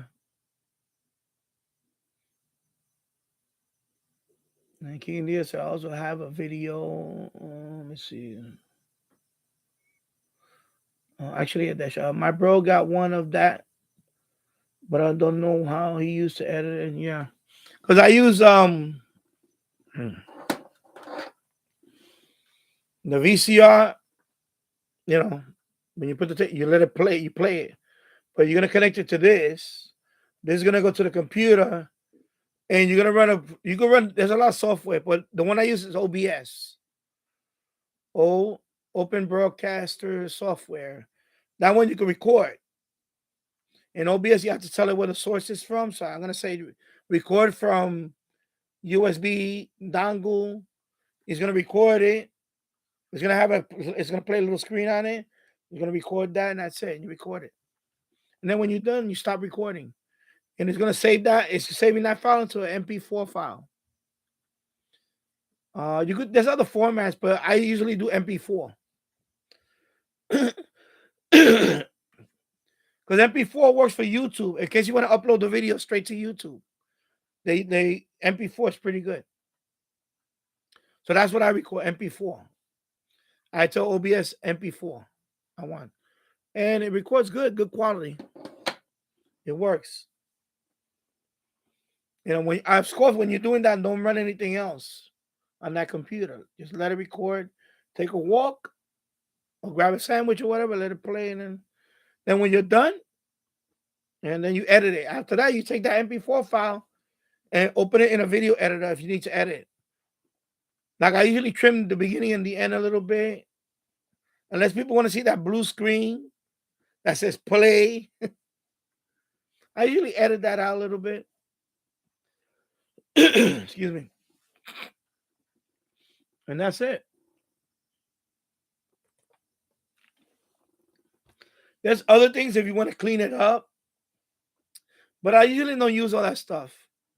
Most of my recordings are pretty good. So I never had to like try to fix a recording. Most of them were fine, you know. Yeah, so let me go down here. Okay, so Jim is gone. Yeah, so VHS. Yeah, see, yeah, VHS tape cleaners. I have a couple of them there. So you squirt a little. You can use IPA, isopropyl alcohol. You can use that. 80% or higher, 90% alcohol, IPA. That works too, because it just to clean it and then it evaporates. It's like contact cleaner for radio. You know the contact cleaner, the oxide. It has like 90% alcohol. You spray it and it dries up right away. So that's what you use. Yeah.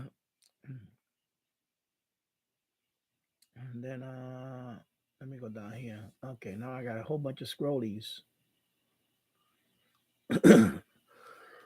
Excuse me. All right, let me see. I was delayed for a while with some of VHS as with family videos were out of order. Yeah. Yeah, I would just try to get a system to start. I need to do that with my cassettes. I was thinking about ripping some of them and putting them on MP3. So I don't have that many cassette players. I have a tape deck, but this one doesn't work very well. All right. Hello, Autism Radio and More Channel. How's it going? And welcome. Well, cassette player, I have that one. Well, then I have a radio upstairs, a boombox. So I could probably use that. And with the cassette player, I will have to. Well, the easiest way is that to the sound card, and run. I think the best way is iTunes. You can do it iTunes. Just rip the audio. Oh, not iTunes. What am I saying? iTunes. Audacity. Audacity. Yeah, Audacity. What am I saying? Audacity. Yeah. So Audacity to record it. And that's it. Or better yet, get one of these. So you got your cassette player, right? Hook it up to this one has line in. It has line in. You can see it. Can you see it? Oh my god, this focus is horrible right now. There you go, line. Oh, I had it. Line in. Okay.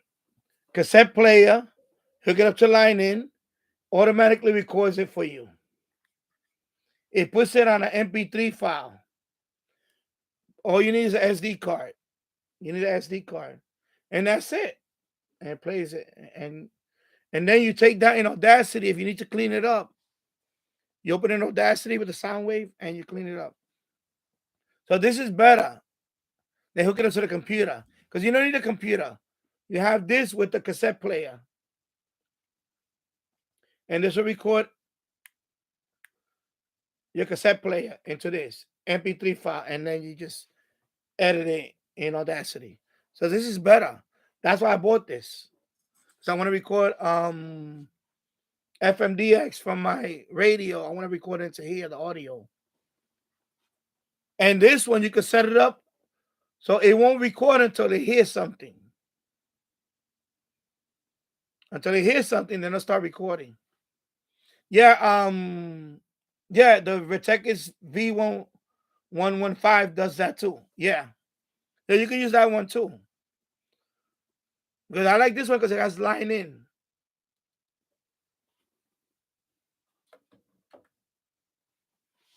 Yeah. So let me go back up here. I'm sorry. I'm jumping all over the place. Yeah, MP4 works on YouTube. So OBS, yes. Yeah, I know it's hot over there. And you don't have to rub it in. I know it's hot and beautiful in Trinidad. It is about, well, it started out as shortwave, but I do everything here. I talk about other radio stuff. I talk about a lot of stuff here. So just because it's the title says Danny Shortwave and Radio DX, I talk about whatever you guys want to talk about, I talk about. Right now we're talking about recording stuff on the computer. We talk about that. It's 9 people watching. It's okay. I don't mind talking about all that. You know what happens? We all have similar interests. Even though it's a radio, I have radio hobby. I also record others. I record we all have different hobbies. And some of them we all have the same similar hobbies. I love dabbling with computer servers and all that. Tech guy. I do a lot of computer stuff too. So I dabble into all that. You know.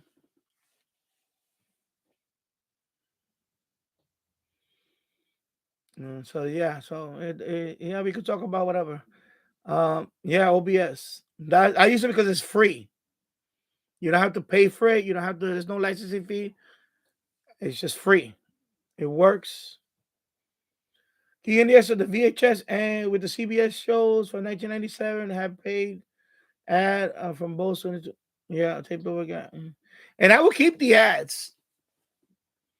I would just record everything, even with the ads, because one day you could take the ad itself and make a video on just the ads, and that's a separate video you can make with that. So I would not even edit out the ads. I would just leave it with the ads. If I had programs with the ads, I would just leave it with the ads. King Deer said it was an Emerson VCR from early 1990s. I got from Salvation Army in the summer 2007. That VCR later broke down, and so I used a Magnavox VCR for 2006 to play VHS to digitize. Cool. Yeah. Let me go back up here. Let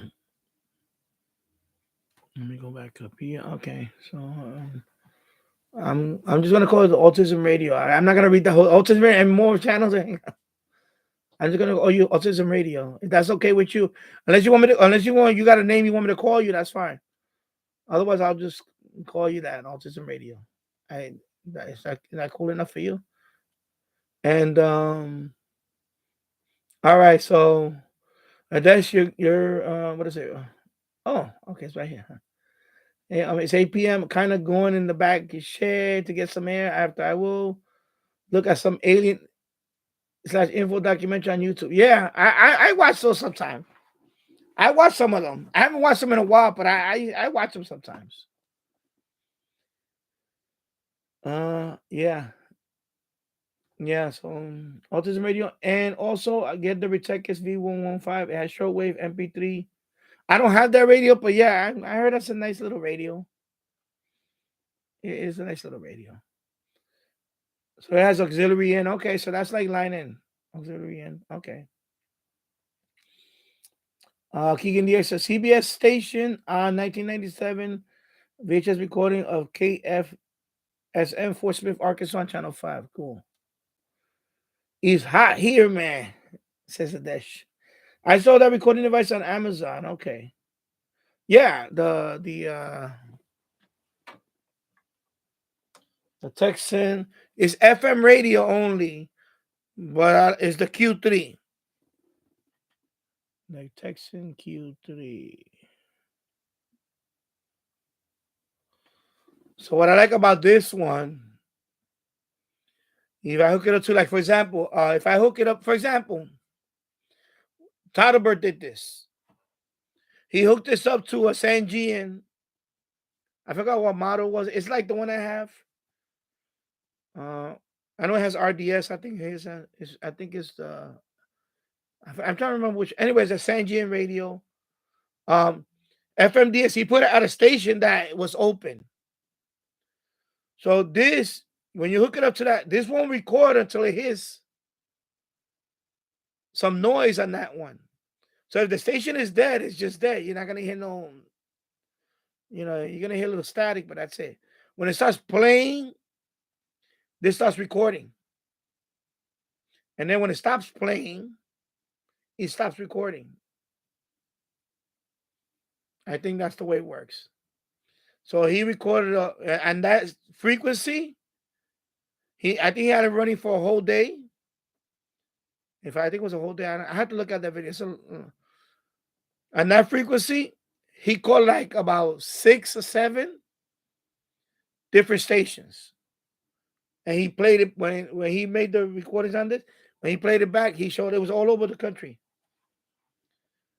And he used this and the Sanjian, I forgot which, I think it was an HD radio one. I forgot what model. It's a boom, it's like a little boom box.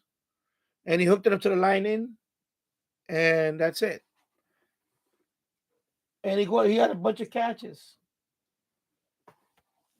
And the radio, just with the whip antenna, he got a bunch of stations on that frequency, FMDX. And that's why I want to buy, because I was gonna do that with the Sanjian. I was gonna set it up and just let it pick a station, pick an open station, and leave it there and let it. And I never got around to it. I never was, I want to try it. Yeah.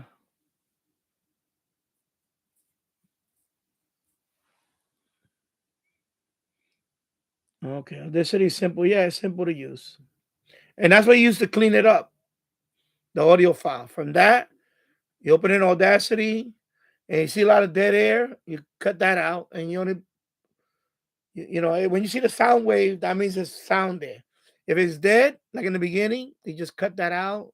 Otherwise, you're gonna wait till it comes on, and that's it. And he posted a whole bunch and it was pretty cool. King this at 6:07 p.m. here. Okay, well, that was a few minutes ago.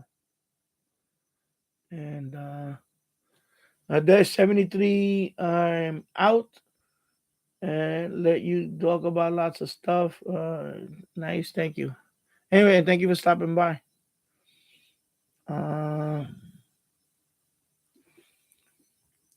Autism Radio, E707 in Chicopee, Massachusetts. MA, Massachusetts, right? Or Maine or Massachusetts? I don't know. Maine or I don't know what MA. I forgot what MA is.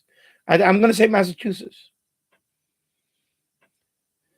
King DS, I record TV DX. Okay, Massachusetts. Okay, cool. I record TV DX, FM DX, and medium wave DX, and shortwave and weather band. Okay.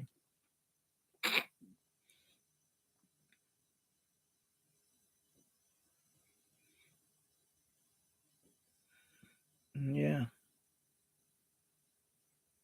Let me go over here. And King DS, I designed. I digitized the entire 1997 recording of the CBS soaps with commercials. Okay, wow. One of the ads featured Billy Mays. Oh yeah, Billy Mays. Oh, he passed away. I forgot. He passed away, right? Billy Mays. I remember Billy Mays. Right now, 7:15 p.m. here in Yonkers, New York. Well, you're Massachusetts, so we're East Coast. The Sanjian HDR14. I don't know which one he used. It was Todderberg. It was the because I have this one. See, I have the PRD5. But this is not HD. This is just RDS. So I don't even know if it was HD. I think it was like this one. It had the RDS only. So I don't know if it was this one or the D4 or something. It was basically like this one. So that's the one he used. He hooked this up to the Texan and he put it on an open station. and he left it for a whole day on, I think for a day or two. And on that station, when he took the recordings, he caught a whole bunch of catches on that.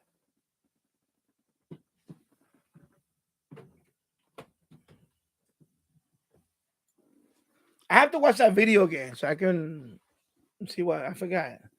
It's been a few years since he made that video.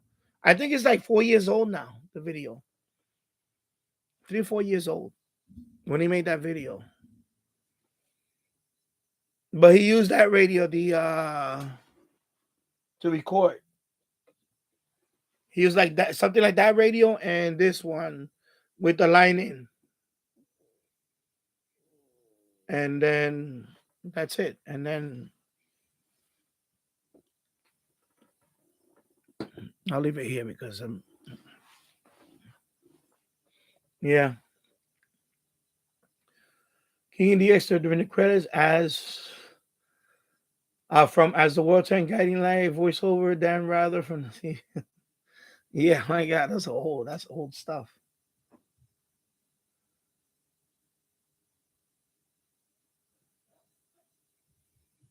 Yeah. So let me go down here. You guys are yeah, okay. So Billy, yeah, I know. Billy Mays did pass away. Okay. Yeah, Billy Mays.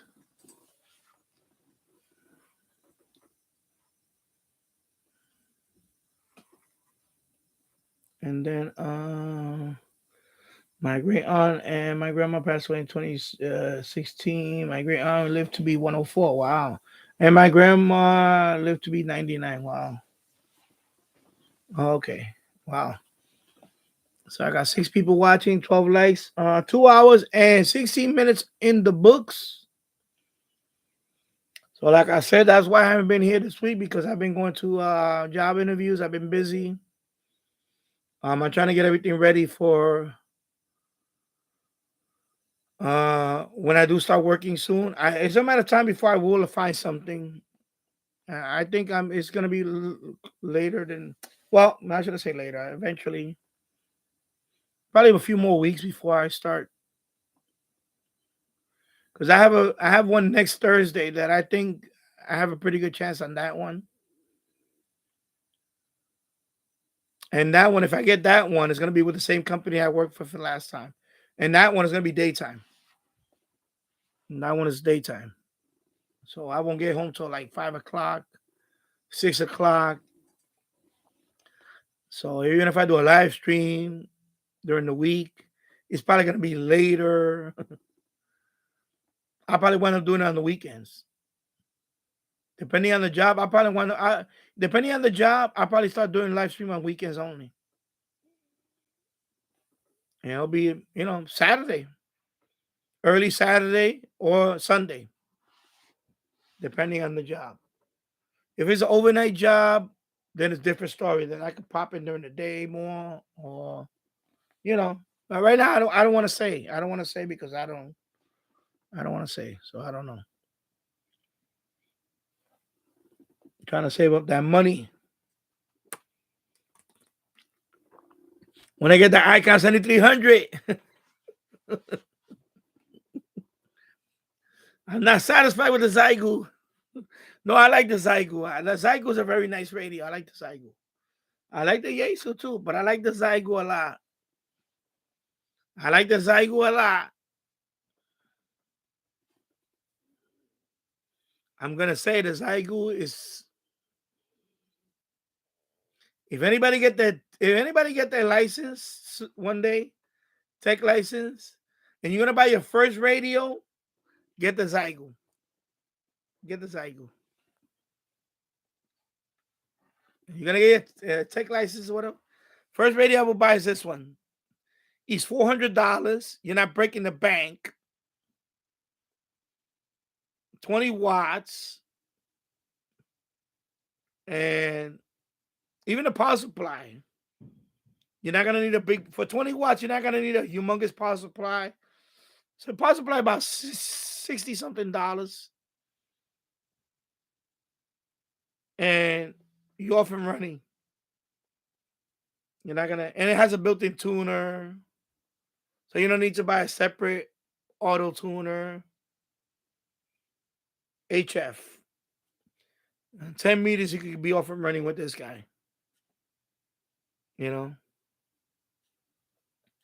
And get used to this one. Then later on, if you want to get a Icon 7300 or whatever, or Yaesu FTDX10, then you can do that.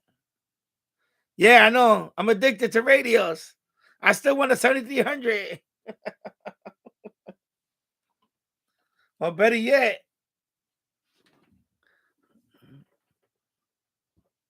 yep, it's an addiction. What's up, Jim's Radio Check? Yeah, even though I like the Zygo, I still want the Icon 7300. But the problem with the Icon, if I buy the Icon 7300, I gotta buy the power supply for that. That's not gonna be cheap. That's gonna be at least a 30 amp power supply. So now we're talking about, you know, they vary in price. Like, you know, you can. I didn't want to speculate on price. I know the cheapest one. I seen some for right below $200, right under $200, and I seen the real good ones over $600 for 30 amp power supply. With, like, if you want to clean, they vary in price. It's all over the place. I seen depending on the brand, and so I don't know. See, like I like Pyramid. For this one, it works fine. So maybe I probably look for something like similar, like a Pyramid. I know some people don't like Pyramid, but I like Pyramid. So far, it worked for me. So, yeah, I just need one more. I just need one more rig, and then I'll stop. Nah.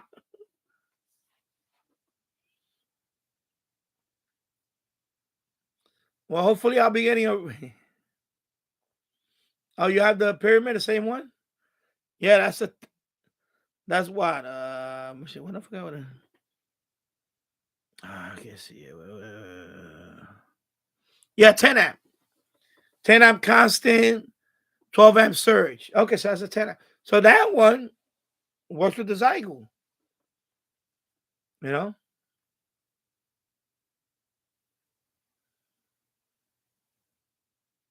Yeah.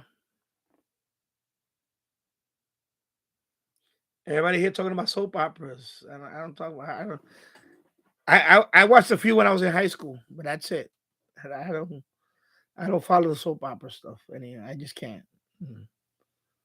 But I can see the addiction to that. I just bought it for my GRMS. Yeah. I was looking into getting one of those little base station for that. When I first got my GMRS call sign, there's a Midland one that I like. It's a little one. It's a nice little base station. It's a Midland. That's the brand Midland. It was a nice little base station I was thought about buying. And it's like $200. It was like $250 or $270 or something. And I was like, man, I don't want to spend that much on a GMRS base. So then, you know, I didn't want them. You know, but now you never know. You never know. But yeah. Yeah, I'm not reading all that soap opera stuff. I'm sorry. I'm gonna skip. Yeah, I can talk soap opera all you want, but I'm gonna skip that stuff for me. I just it's not interesting to me.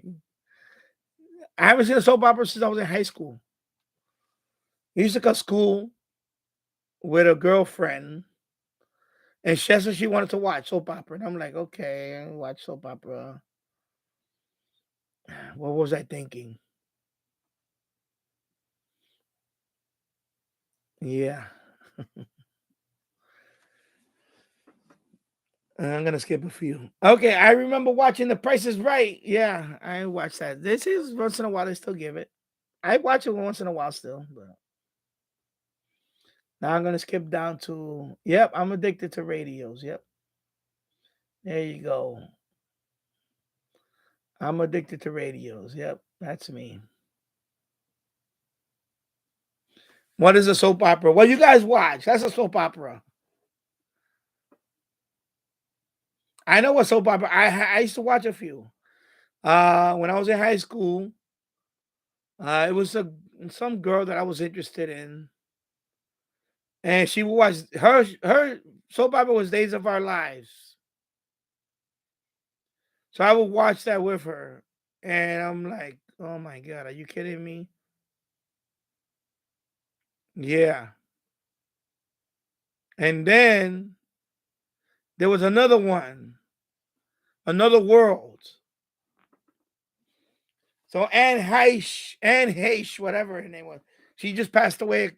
She had that car accident a few months ago. So she was in that soap opera. That's what I remember her from. Anne Heche. I know. I know what I'm talking about. Trust me. I watched it. I'm talking about high school, long time ago. So Anne Heche, and then she played herself as a twin. So it was Anne Heche. She was like it was like the two sisters. They were the same actress, which was really dumb. I hate those. And then uh I would peep. Then I started watching on my own a couple of times. I used to watch Santa Barbara. You know Santa Barbara? And the actress was in that name. What's her name? Damn, I forgot her name. She was married to Sean Penn. I forgot. Robin Wright. So Robin Wright was married to Sean Penn. I remember Robin Wright. Yeah, so that was Santa Barbara. And of course, there's a couple of actors that became famous. And then I never used to watch All My Children, but a friend of mine wound up being in that soap opera. Somebody I grew up with, and when we lived in the Bronx. We grew up together. I'm gonna give you his name. Yeah, his name is Charles Malik Whitfield. I think it's Whitfield. Not Winfield. Whitfield. I think it's Whitfield. We grew up together. We used to play basketball and stickball and all that. We played football together.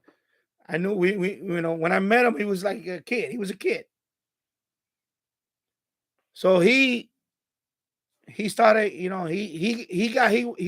wound up in All My Children in that soap opera. I think he was there for one season. And then I don't know what happened. I don't know. I think they just they got rid of his character or something. He's been in a bunch of movies. That guy, Charles. So, and he's been in you ever heard of Supernatural? Is it Supernatural? He's been in that program. Is it Supernatural it's called? I'm trying to remember if it's Supernatural. Let me look it up. I'm gonna look it up. Let me see. I'm gonna look up Charles Miller. Let me see. Charles. I'm gonna look it up on Google. Charles Malik Whitfield. Okay. Oh, he was also in The Temptations. You know the NBC movie, The Temptations? He was in that movie, the TV movie.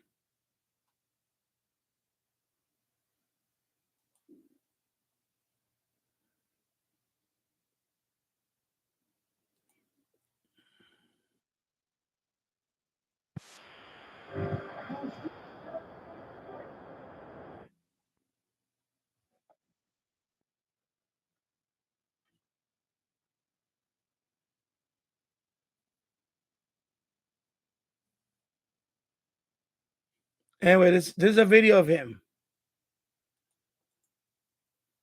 So we grew up together. So that's a video of he's doing an interview with some daytime show somewhere. Anyway, that's the actor. That's the guy. We grew up together in the Bronx. He lived in the other. We both lived in the same block, but he was on the no, not the same. Well, the same block, but he was down the block. So that's the actor. So if you seen him in a bunch of movies. So I'm telling you, you'd be surprised. So you grow up with somebody, and so he started out modeling. That's how he started out. He started out modeling, like photo shoots. And then he started getting little roles. And then we got a few movie parts. But I think the biggest one for him was The Temptations. It was an NBC movie. Was it a mini movie? Like a mini-series movie or something? Anyway, so he played one of the Temptations. If you don't know I know you know what the Temptations are. They were a Motown band. So I think he played the role of Otis Redding in that miniseries. That was his big break. Was that. So All My Children, he was in it. That's how he started. He started with what do you call it? Modeling. And then he went to cooking school. And then he started doing TV. He did a lot of TV commercials too. He did a lot of TV commercials. And then he finally started doing movies. Small role. Then he got bigger role. And then I think he did Supernatural. It was on CW. Is it Supernatural? Yeah, Supernatural.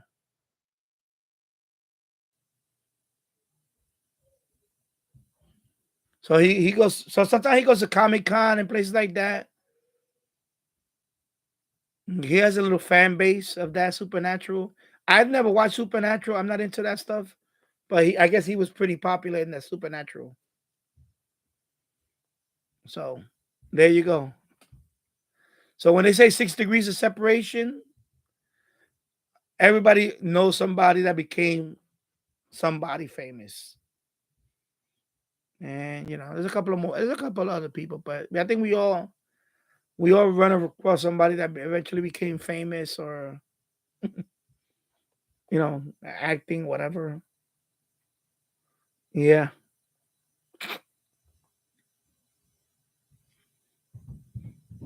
And let me go back up here.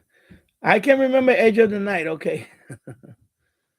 Autism Radio. I thought it was a show. No, soap opera is that. It's just, what you guys watch is called soap opera.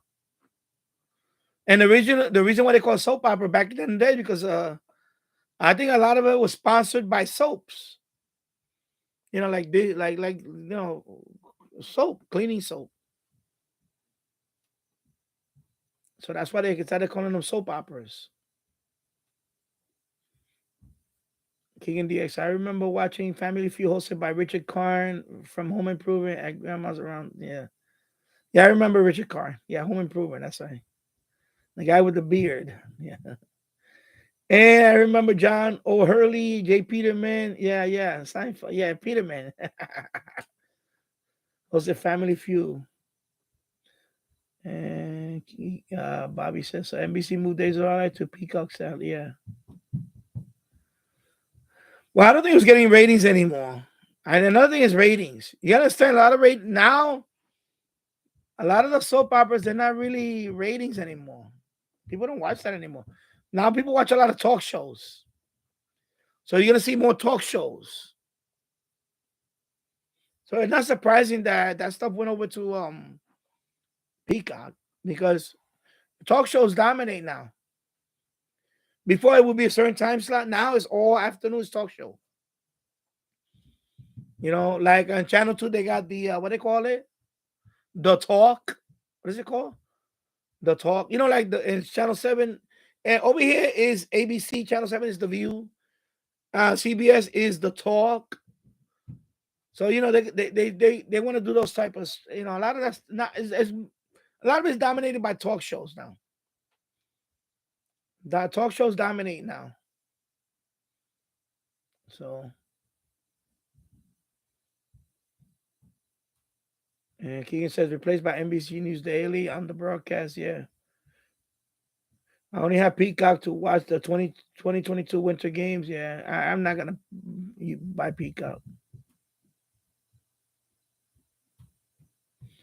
What's his radios? I hope I get new members on my birthday, which is right between Easter and April 9th and Good Friday. So I don't have school on Good Friday, Easter. Okay.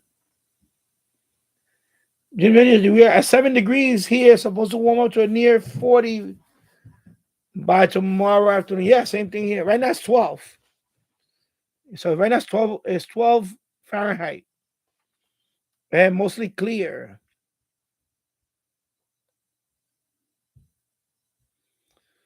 Bobby says I'm gonna have to switch IP TV if they don't fix the CBS stations soon. I just use apps. I don't. I'm not paying for nothing. I don't pay for it. Yeah.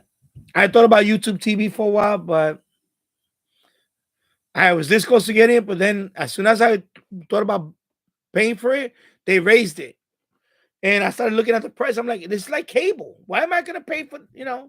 I'm sorry. I know they are, supporter my I advertise, but I don't know. I mean, the good thing about it is you can share it. I'm gonna say that. At least you can share it. So if I do get it, it's probably maybe to share it with but unfortunately nobody in my house here watches all that.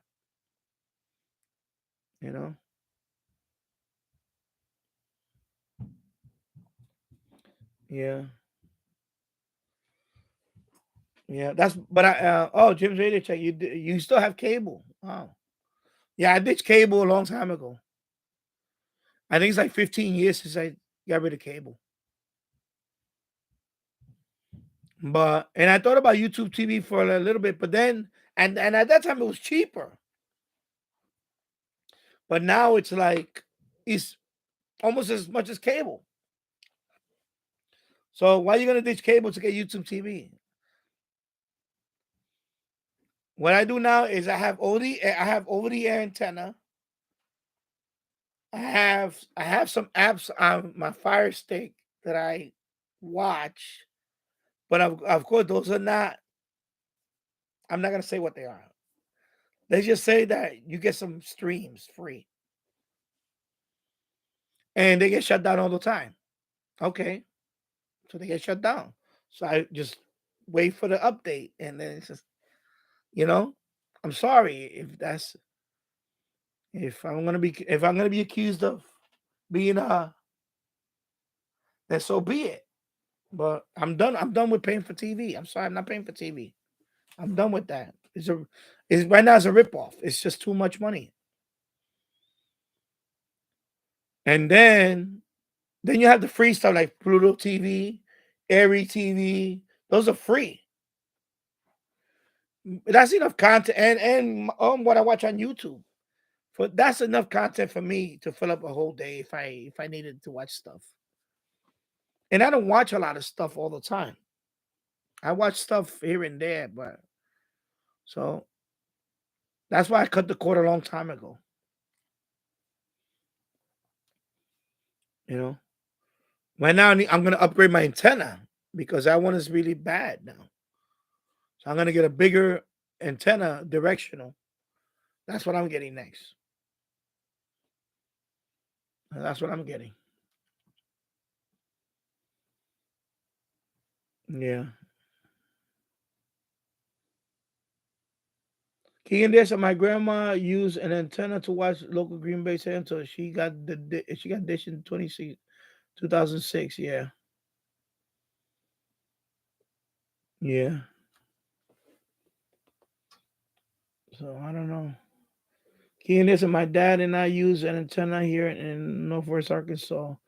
We could get the local Western Arkansas station as well as Tulsa, PHF stations like local in the analog era. Okay, Tulsa is not an easy here since we changed from analog to digital. Yeah, I know. Autism radios. I used to have Comcast in Holyoke, Massachusetts. I hope I pronounced that okay. Holyoke, I guess. Yeah, Holyoke.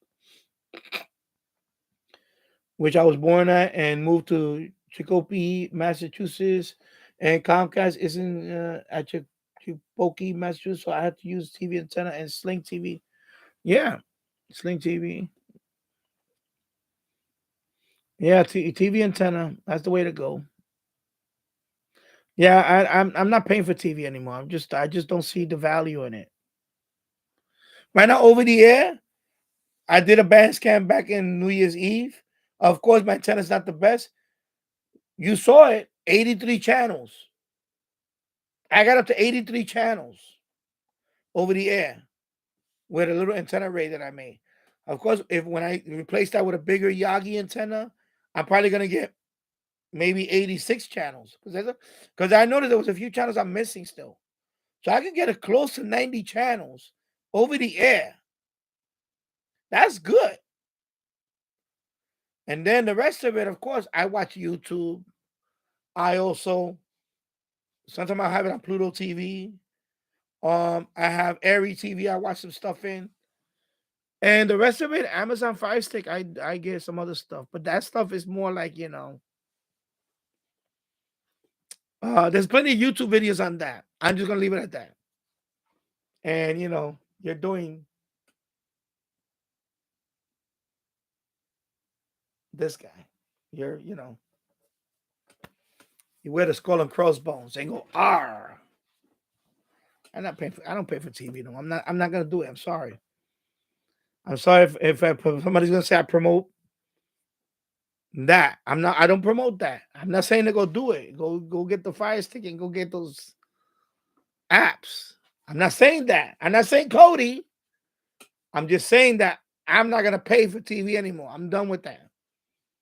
There's no value to me. There's no value in it no more. And I was a big sports fan. I used to watch ESPN like crazy. I can't watch ESPN no more. They're too woke for me now. Even sports now is too woke. That was my last bastion of my last sanctuary of non-political bias. And when ESPN went woke, because Disney owns them, they lost me. So there's no way to run now that I'm gonna get. I don't want to see that nonsense. I'm sorry. I don't want to watch a football game and you got $1 million athletes taking a knee. I'm sorry. No, you lost me there. So what I did is I'm not buying no more merchandise, NFL stuff. I don't buy no more. I say I'm done. For a couple of years, I didn't watch a game. And I started watching games again. But now, I just don't buy merchandise. I say, you know what? I'm going to hit them in the pocket. Don't buy the merchandise no more. That's it. And I will never buy a ticket. I will never want to go pay. Nope. That's it. It's a ripoff. It is a ripoff, Jim. I can't do it. I just, no. They lost me. King this yes, the talk. Yeah, the talk. That's what it is. It's that woman from Big Brother. She's one of the hosts. The Korean woman. I forgot that. Julie Chen, whatever her name is. Yeah, it's supposed to be with The View. Yeah, I know.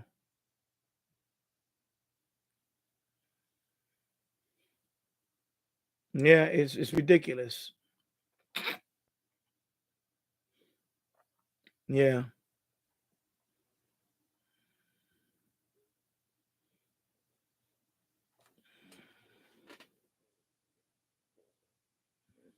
Yeah. Yeah, I mean, that's a good thing about YouTube TV that you can share it too. I think you can share it with more than one person. But in my case, it's just my wife and I and my brother upstairs. That's it. And my brother says, whatever he's at. He's on his own. So basically, my wife, she doesn't watch all that stuff anyway. She watches her again. Fire Stick stuff. Embrace them. Save you a lot of money.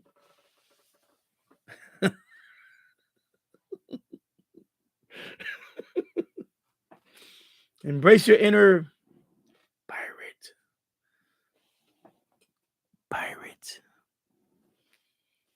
Embrace your inner pirate.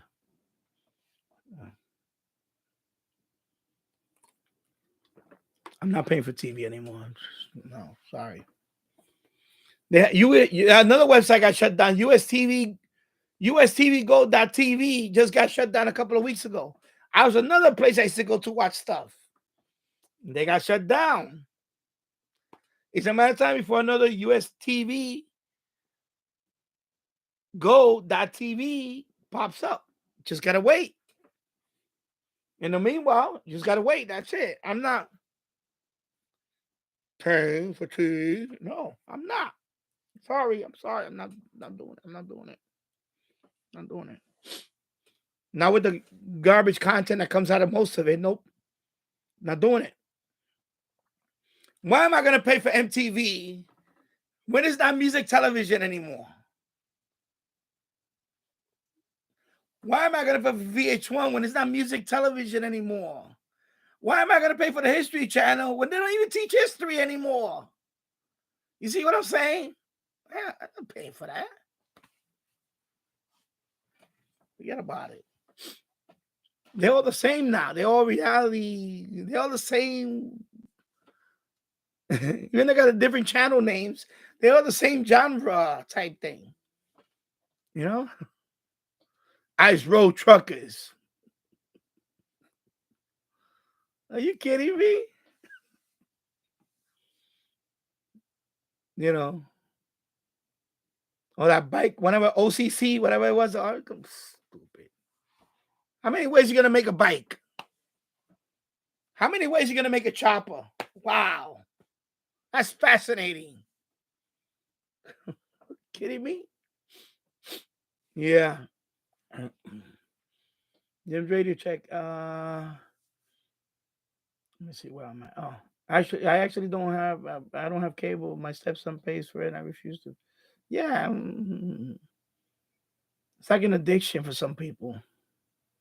I remember watching the Tonight Show with Jay Leno on NBC and the Late Show on David Letterman, CBS with my dad in the 2010s. Okay, yeah, late night TV is not the same. You got these corny people now, and everything out of their mouth is political stuff now.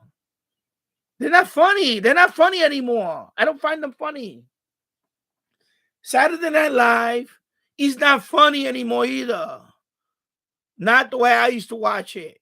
It's not funny. Impersonating politicians is not funny, people. It's not funny. You know what's funny? Mad TV, when they did that Santa Claus bit that he was a gangster, that was funny. That's Mad TV in his prime. You know, Mad TV was funny. Mrs. Swan was funny. Mad TV. All right? She was funny. Not this garbage you watch now. Saturday Night Live now is not funny. It's not funny. I'm sorry. Impersonating politicians is not funny. It's old.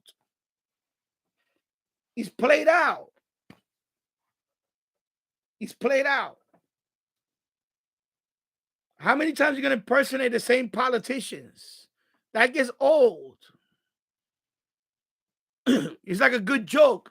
You could say a good joke a couple of times, then it's not funny no more. You can't say the same joke over and over and expect it to be funny. No, it's not funny. It's not. It's not funny.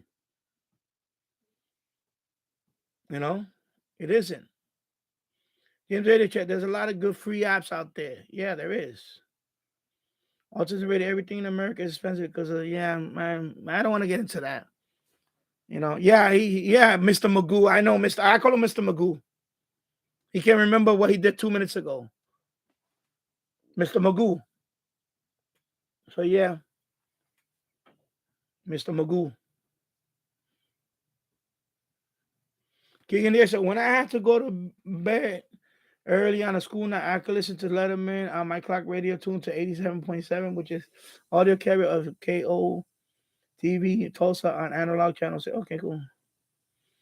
Holy on the way. What's up, Holy on the way? How's it going? You're totally, absolutely right. I know families who are paying $600-700 a month for. Yeah, it's ridiculous. It's ridiculous. That's way ridiculous. $600 or $700 a month? Yeah, that's crazy. That's insane. Keegan until March 2009. Okay. Oh my God, I skipped a whole bunch of it. Okay. Jim's ready to check. I made a TV antenna out of a piece of coax, and I can receive 65 channels. Yeah. Yeah, if you live in a major city, if I was in the Bronx right now with a piece of coax out the window, yeah, I could pick up 70 channels or more easily. You know?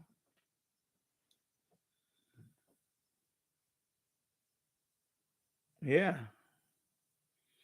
Like Pluto TV, for example. When you mentioned Pluto TV, I watch a couple of things. I hear like Stadium TV. Sometimes I watch. I watch Bloomberg on it because Bloomberg, I don't, you need cable basically to get Bloom. But I watch it on Pluto TV. I sometimes I'm up real late at night. I want to see the news from Asia, the financial news, and so Bloomberg that fills in the bill for me for the financial stuff. And I get that free on Pluto. So you gotta look around to the stuff that you need. So Pluto TV works for Bloomberg. For me, Bloomberg TV, I fits. Otherwise, I would be paying to see Bloomberg TV on some package. Nope, I watch it for free. Yeah. I'm going over here. Yeah, same thing. Yeah, Roku has some of them too, Jim. So I recommend going to those apps. That's my TV. I had the TV on Roku, but I have a Fire Stick, Amazon Fire Stick. So I go in. You get it from the Fire Stick too. But Roku has some stuff.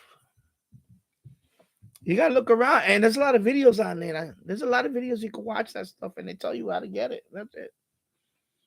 I'm not paying no ridiculous amount just to watch crap.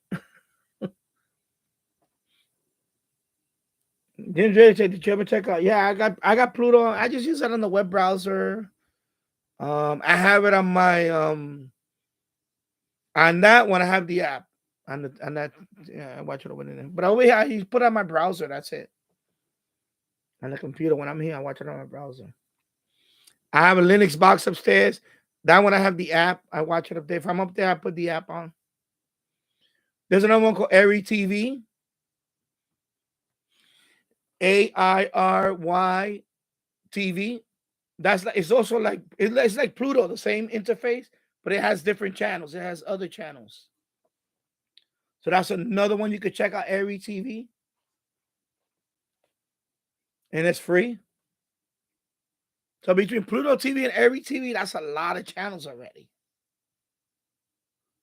And some of them are good channels to watch. Between that and over the air and what I watch on YouTube and what I could pick up on, I don't never have there's no reason to, for me, there's no reason to pay for it. None. Unless you just want to throw away money. Unless you just enjoy throwing away money. That's what you're doing. Yeah, I know he talked about some of them shutting down.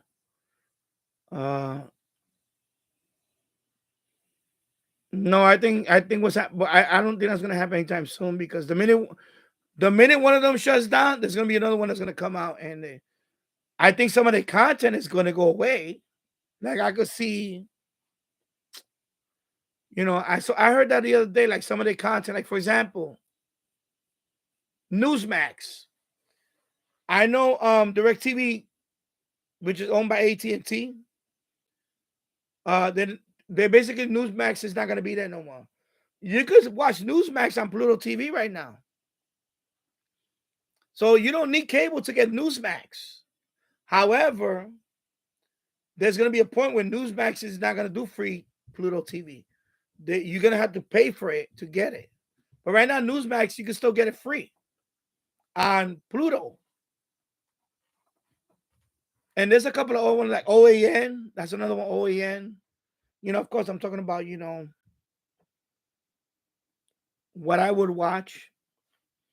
So what they were talking about is that some of those channels might not be in Pluto in the future. They might go exclusively to Comcast or Dish Network or But the whole Pluto getting shut down, no, I don't think that's gonna happen because there's too many advertisers. So they might lose channels and maybe get new ones. So I don't think it's gonna be sometimes Tyler, like when he says about AM broadcasting going by the wayside, sometimes he doesn't make it. I'm sorry. Sometimes sometimes he doesn't make sense. I'm sorry.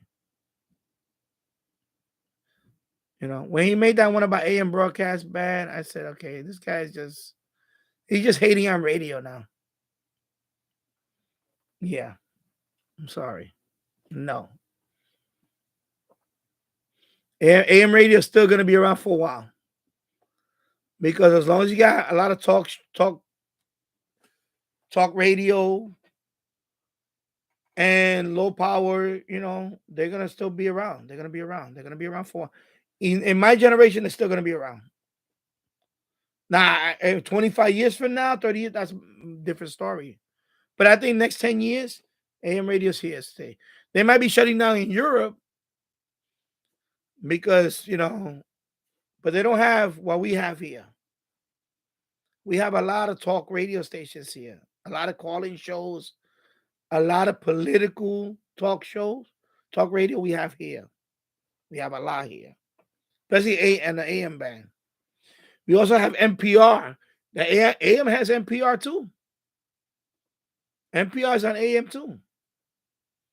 So when people say, "Oh, we have too many extreme right," or they don't know what they're talking about. You got NPR here too, on AM. So you got both. So it's not all conservative, all right, all now. Shut up. It's also NPR. Okay, there's plenty of NPR stations on AM. And of course, sports. A lot of sports. There's a lot of sports too. A lot of different sports on medium wave too. So I mean, it's not going anywhere. So he doesn't know what he's talking about when he says that. Yeah. King, this I watched the NFL mostly. I watched the NFL mostly for the Green Bay Pack. Otherwise, not much. Yeah. Yeah. So Tyler, I don't know. Sometimes he just talks and I don't know. Yeah, I know. Part of over the air TV special was sold off. Holy Underwear, I want my TV says no. Yeah. Mad TV. Yeah, I remember Mad TV on Fox. I'm telling you, it's not funny. Late night shows not funny no more. Yeah, I heard of that one too. Jimmy, Free V. I forgot what it's called. It's on my Amazon. I haven't checked that one out yet. I need to check that one out too. Yeah.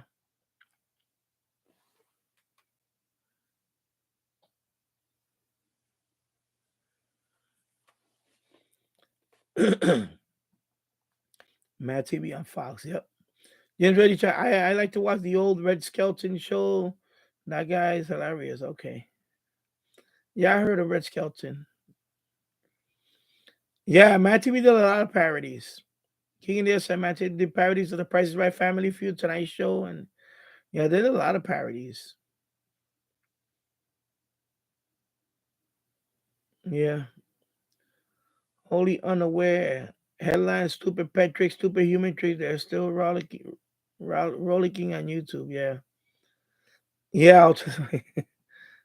Everything is expensive because of Mr. Magoo. Mr. Magoo. Now we have a Chinese. Now we have a Chinese weather balloon flying over Montana. You know, come on. You know it's a spy balloon. Weather balloon. 60,000 feet up in the air. Ridiculous. Key Next, I remember Leno had headlines and Letterman had small town news in the top 10. Yeah.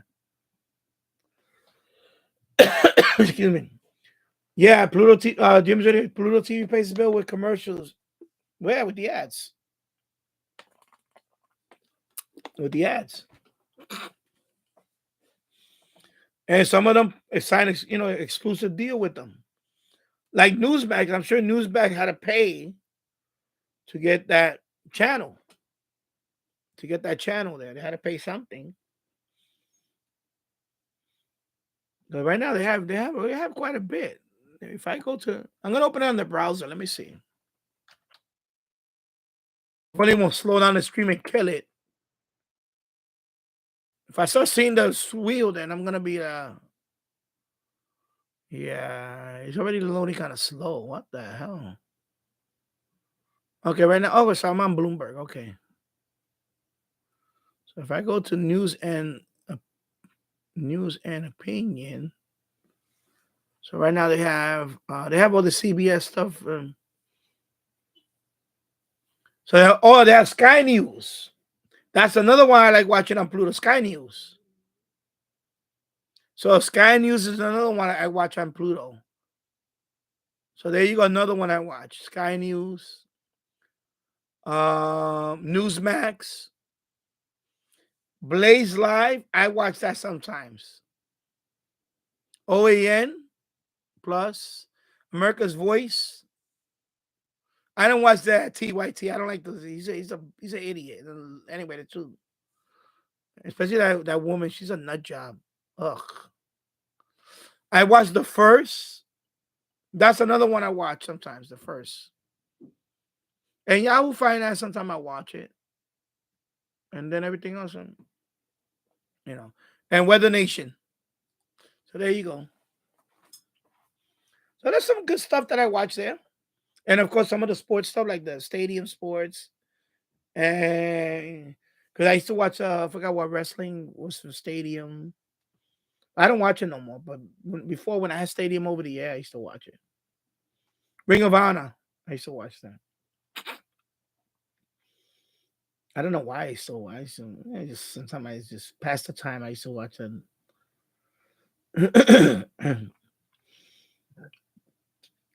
Yeah. I remember when I was in grade school once, imitating Letterman when he would hold a pencil. Yeah. So yeah, they're expanding. Exactly, Jim. They're expanding. So I don't know what you're talking about. They're gonna shut down. They're not gonna shut down. They're not gonna shut down. If anything, they might evolve to become like Hulu, or they might offer pay. You might have to pay for Pluto TV one day. Yes. Let me skip down here for a minute. Autism Radio, Sky News, and some of the Pluto TV content is at the United. Yeah, but I watch Sky News. I enjoy watching Sky News. That's one of the stations that I watch. So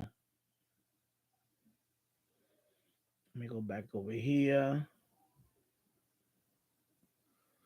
Yeah, but they're not gonna go. Keegan, they're not gonna go away anytime soon. They're not gonna go away. AM really says I'm not gonna go away anytime soon. Not everybody's gonna have a Tesla car to drive battery. No.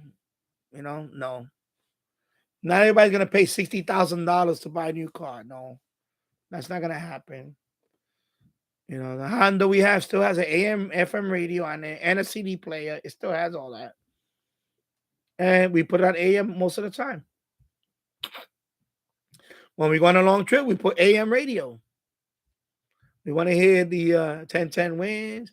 Then we drive into a local city. We put the AM on that. We don't hear FM. We don't put, I don't put FM at all in the car. Yep. Right now it's 3 hours and 5 minutes. I got 7 people watching, 13 likes. Thank you. And let me go down here.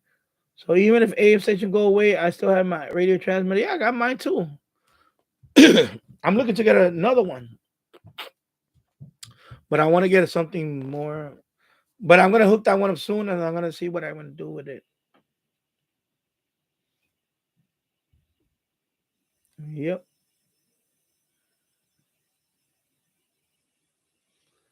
I hear NPR on AM from Iowa Public Radio on 640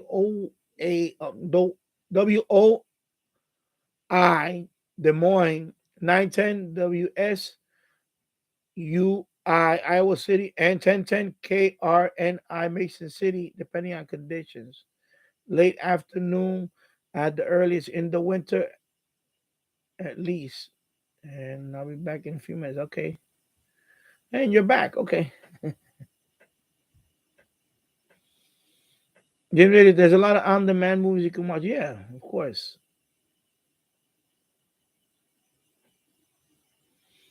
I don't have Netflix no more. I got rid of it because of that reason. One of the reasons. But I don't have Netflix because I have. That's another thing we have. We have Amazon Prime. So I have a ton of content on Amazon Prime. There's a lot of movies I can watch on Amazon Prime. So my wife and I, we have Amazon Prime.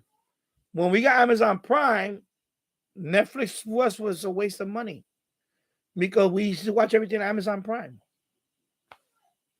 Once Amazon Prime got bigger with the movies and all that, and of course NFL games are on Amazon Prime, Yankee baseball, Amazon Prime.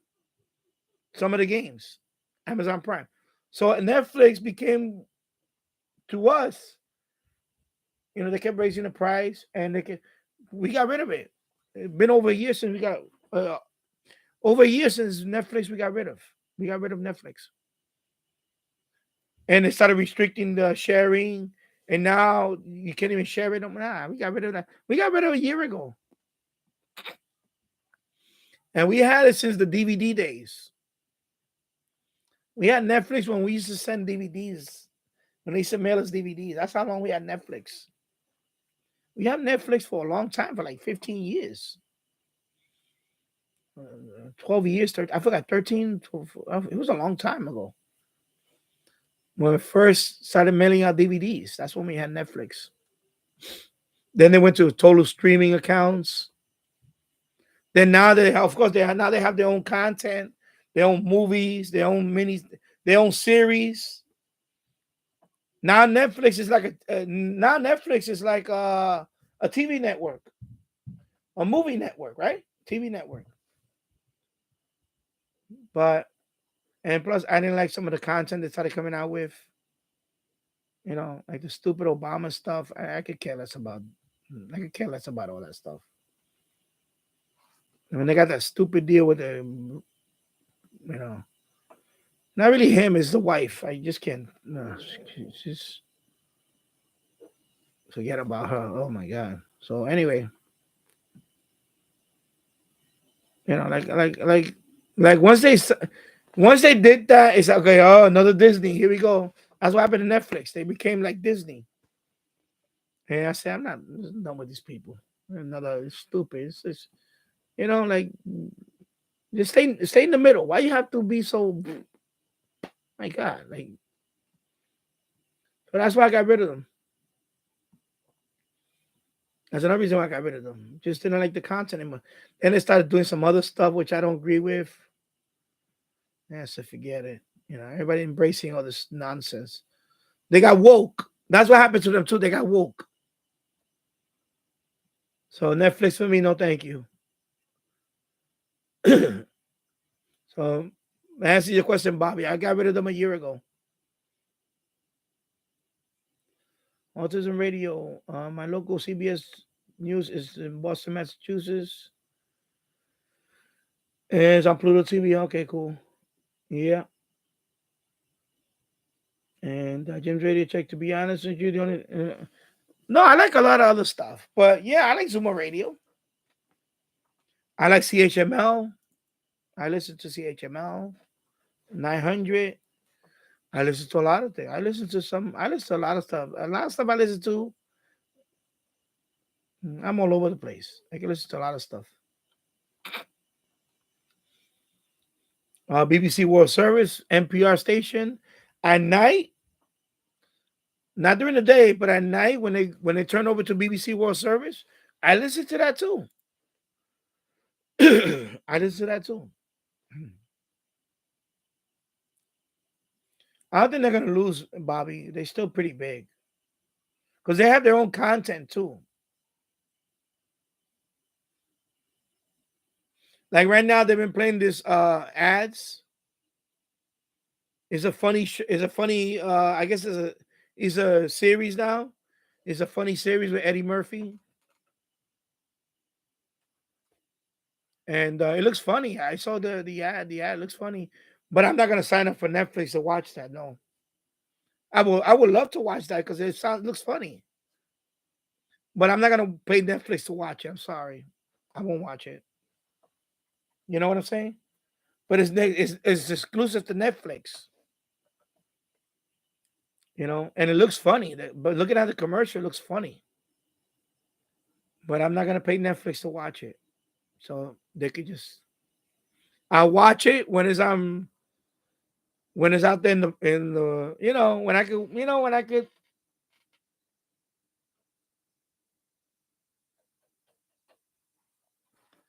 I'll watch it. I'm not paying Netflix. Forget it. No, I'll just wait till it's out there in the wild,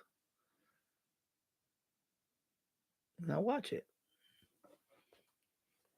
I'm not condoning it, people. I'm just saying that's what just saying. Oh, that too. Yeah, you could do that. You could do that, Keegan. You could wait for the DVD release and buy it. I won't need to.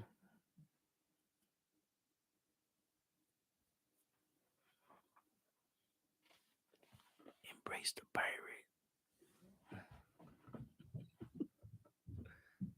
I could do that, but I don't want the DVD. I'll just, app, go in there. Ooh, I see a list of the episodes. Click, click. I'm watching it. That's it. Is it the best quality in the world sometime? No. But hey, I could see it. Hey, Miggy.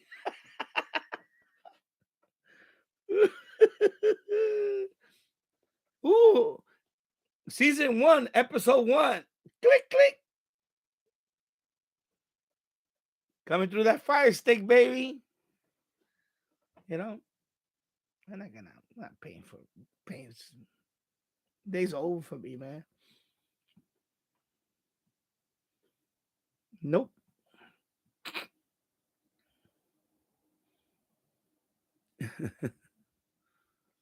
Yep. So Miggy, what's up, Miggy? King and I remember the 70s show on Fox in the early mid 2000s, yeah. And then the new 90s show on Netflix and stuff. Yeah. That's what Netflix is now. They're like their own network now. And that's what they're all doing, like Peacock. If you want to watch anything that's specific to Peacock, you're gonna have to pay for it. Netflix, they're making their own stuff. You gotta go to Netflix. Hulu got their own content now. You gotta go to Hulu. I'm not paying for all that stuff. No. Nope. If I had to order for every little service, for see every little thing, it'd be in the hundreds of dollars. No, man, I'm not doing that. Nope. Yeah. On YouTube. Yeah, that's what I see. I've been seeing the ads on YouTube. On my channel. I'm watching my video, and right there they get the ad. You People. That's the name of I think that's the name of the sitcom, You People. Is it called You People? And that woman is in it, the one from Seinfeld. Julia Louis-Dreyfus. She's in it too. Julia Louis-Dreyfus. So she's in it on it. Jonah Hill is in it, and Eddie Murphy, and what's the actress? I forgot. The one that plays Eddie Murphy's wife in there. I forgot what's her name. He's not. Anyway, I forgot her name, but anyway. But yeah, I know Julia Louise Dreyfus is in there. She plays. I think she plays Jonah Hill's mom. It looks like a funny yeah. So it looks like a funny, sitcom. But I'm not paying Netflix to watch it. I'm sorry. I'm not gonna pay. I'm not spending money on Netflix just to watch it. Yeah.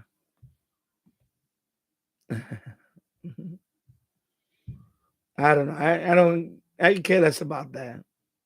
Will Smith and all that nonsense. The slap.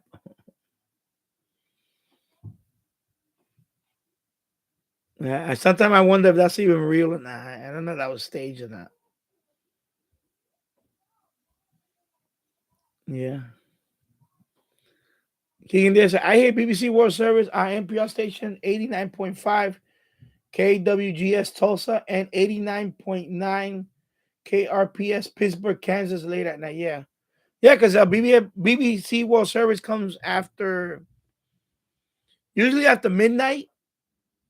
Over here, NPR station is WNYC 820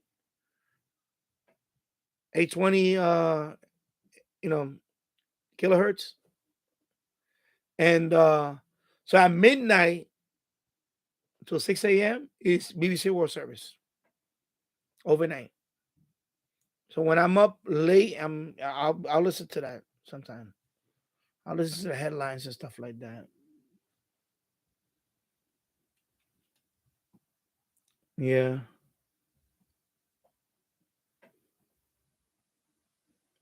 Yeah, it's just I listen to it. Sometimes I want to listen to something else, other than what I listen to, you know.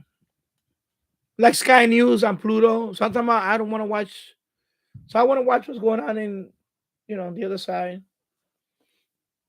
Sometimes I watch Euro News.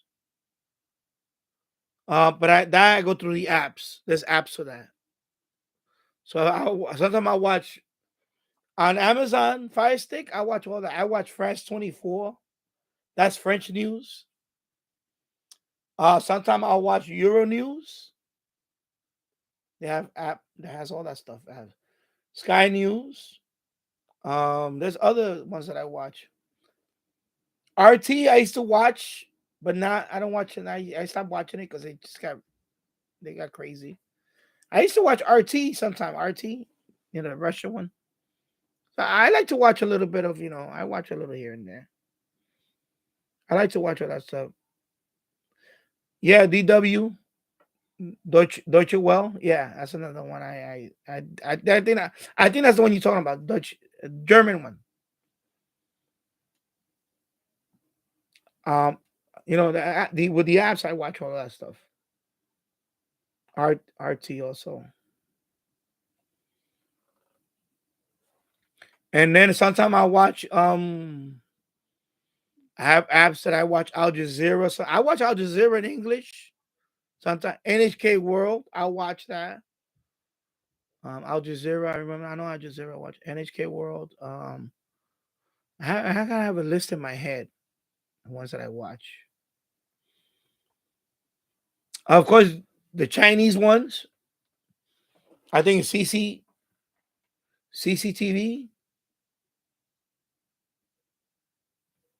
Yeah, exactly, Mickey. Just the principle of hammering to get around the view of news. Yeah, I watch the Chinese one, CCTV. I think and there's another one that I watch,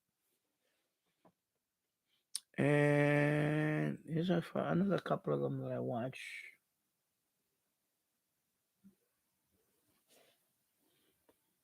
Yeah, I watch all that. And then of course and of course, over here, of course, sometimes I watch CBC. the CBC ones. There's Global. That's another one called Global 24. Sometimes I watch that one. One is out of Toronto, Global 24. And that's Canadian. And then if I go to, let me see what else. There's quite a few of them. I know France. I mentioned France, Germany. Yeah, those are the big ones that I watch. France, Germany, and yeah, like you said, Biggie, it's like you get a global view of things that are going on.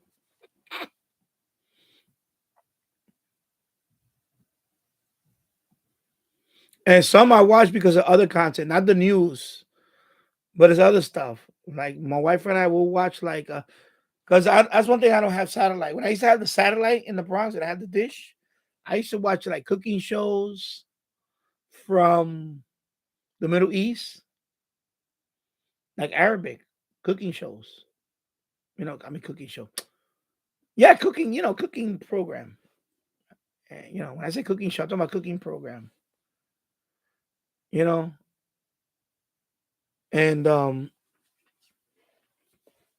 and also in Hindi, like in Indian, like they have like the Food Network, but in India it's called Food.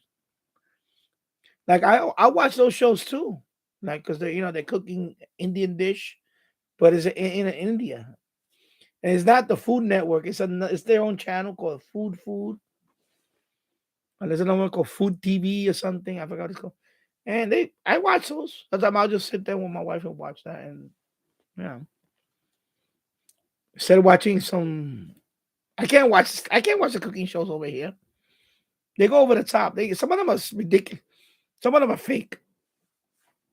Like there's this one that she's trying to cook Mexican food and she's playing salsa music, and I'm like, first of all, that's not Mexican music. That's Cuban music or Puerto Rican music. Why is she playing that and she's making a Mexican dish? Like, obviously she doesn't know what the hell she's doing. That's, to me, I can see right through that. And then the way she cooks it, they go over the top with the Mexican dish. They try to make it look like it's a freaking, like it's street food. You know what I'm saying? It's street food. They try to make street food look like restaurant, 5-star restaurant looking at the picture. It's street food. That's what we call it, street food. So I see some of that on different channels. Like I said, this is one that she's playing like salsa music, and she's making a Mexican dish. I'm like, no, no. I just can't watch that stuff. If it's not authentic, I can't watch it. I can't watch it. I can't. Yeah. Let me go back up here real quick. Bobby, HDO box on you mean HBO probably. On Android is the way to go. Yeah, I haven't tried. I haven't tried it, but I don't need. Like I said, I got apps. I don't need HBO. And Keegan said I can wait for DVD releases. Yeah, Mickey's laughing because you know what I'm talking about. You know what I'm talking about. Before it was Cody, but you don't need Cody apps to. There's apps on Cody that you can do all that stuff too. But you don't even need Cody anymore. You can get the straight up app and Android and just watch it straight up. Bam. There's apps like movie apps. There's like television stream apps, IPTV app, like stuff like that. You know what I'm talking about. You know what I'm talking about. There's apps that got like old sitcoms. There's apps that got like old movies. There's some that got classic movies. There's some that got, the good, the new stuff, the bootleg old. So there's something for everybody. There's sports app that they got live streaming, things like that. I'm paying for that no more. Come on. King and DX, I have seasons of The Addams Family, MASH, Cheers, Seinfeld, and The Simpsons DVD from Walmart. Yeah. Julie Louise Dreyfus was also on National Lampoon's Christmas. I don't remember seeing that one. I think I saw the first one. That was it. Bobby says Eddie Murphy will defend Will Smith at the Golden Globe. Oh, defend, yeah. I don't care about that stuff. I really don't. You think I care about what celebrities think about each other? I can care less about that. When I watch celeb news, I just look at it and just, okay, who cares? That's like when you go to Yahoo, So-and-so broke the internet with this, night with the see-through outfit. Oh my gosh, she broke the internet. That's it. She broke the internet, I can't stream. Wow. She really broke the internet. So stupid. Like, who hires these Yahoo editors? Are they all like 12 years old? That write for Yahoo? When I go to Yahoo, I see this stupid headline. I'm like, I can't read this. So dumb. He broke the internet. So stupid. Or somebody said something about her and she clapped back. Where did you get this words from? She clapped back. Oh my God.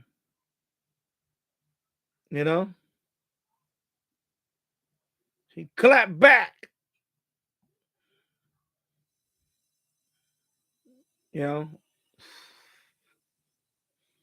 Lowest common denominator, yo. That's why I don't care about celebrities, yo. It's just, they're in their own little bubble.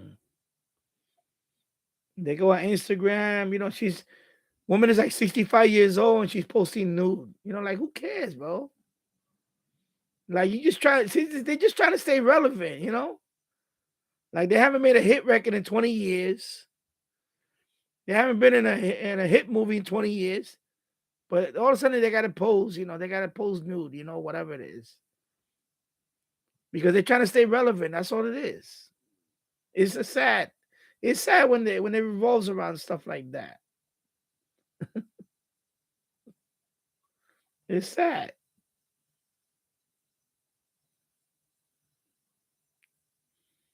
So why do I care what celebrities think? I don't care what they can smack each other up and all. I don't care. I don't watch first of all, I don't watch the Oscars. I don't watch the Golden Globes. So I don't care what happens in it anyway. I don't care. I don't. And I saw that on the news. Like, oh, okay, well, he slapped Chris Rock because Chris Rock said something about his wife, and who cares? I just don't care. Mickey, BBC is really straightforward. Yeah, it is. Mickey, I get PBS station that broadcasts world news. Okay, yeah. Let's see. King and DX, one of the local PBS station sub-channels has DW News and BBC World Service. Oh, okay, cool. Yeah, we had that here, but not anymore. Yep, on RT. Yes, that one. And NHK World. King and DX, let me skip over here. Anyway, I already read that. Sometimes I listen to CBC News from 990 CBW, Winnipeg, Manitoba, or 540 CBK, Watrous, Saskatchewan at night. Okay. CBW is more common. CBK is occasional. And Mickey said RT got canceled. Yeah, over here, I think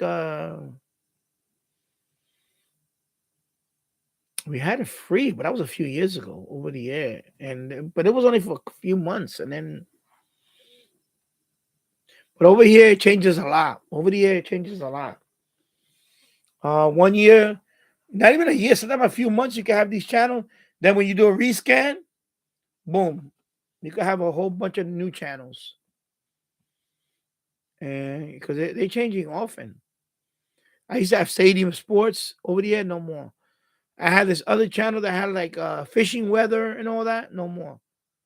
I had all these NHK World. I had no more. They change them around all the time.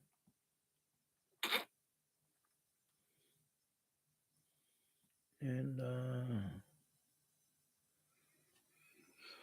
Keegan, this and sometimes I hear CBC News on CBC Radio, CBO Ottawa at 91.5 via eSkip. Okay. And when I hear an FM station from Tabasco, Mexico, I think about Tabasco brand pepper sauce. Yeah. eSkip, of course. Yeah, exactly, Jim. Jim's Radio says some of the best food I ever had was from. Yeah, same here. But I hate when they have these cooking shows, and then and like that. I'm telling you, like that I forgot who that was. It was on the. It was not even on the Food Network. It was on a PBS station. It was on a PBS station, and first of all, she's not even Mexican. She's not Mexican. She's not Hispanic. So all I hear is doom, doom, doom, doom, doom, doom. But that's also I could tell. Yeah, we know what's. First of all, it's not Mexican music. It's salsa music, and there's different types of salsa music. This one sound like Puerto Rican salsa music, and she's making some dish. Like the way they make it, they try to make it real presentable and all that. Like it was like tamales. It was just tamales, right? It was just tamales, something like so simple. It was something simple like tamales or something. I forgot. You know, tamales is like street food. You go to a truck that is Mexican food, you could get tamales on a paper plate here. So they're trying to make it look like it's a freaking gourmet dish, 5-star type thing. And she's playing the wrong music. The drink is like, who has a margarita with tamales? The average person that I know that eats tamales, they don't have it with a margarita. So she's like totally out of touch with the whole thing. But some people try to pose themselves as she's Mexican cuisine. Well, I can't. That's what I watch here in the U.S. Now when you watch other stuff around the world, they don't do that nonsense. They cook the ways it's supposed to be cooked. They cook it like the way mom and dad cook it all the time. Like my mom used to cook it all the time. She didn't try to make it look like a freaking, main course meal and all that nonsense. She cooked it the way it's supposed to be cooked, and I'd say, here, you eat it. I can't watch that stuff. It's over the top stupid. So that's what happened with this one.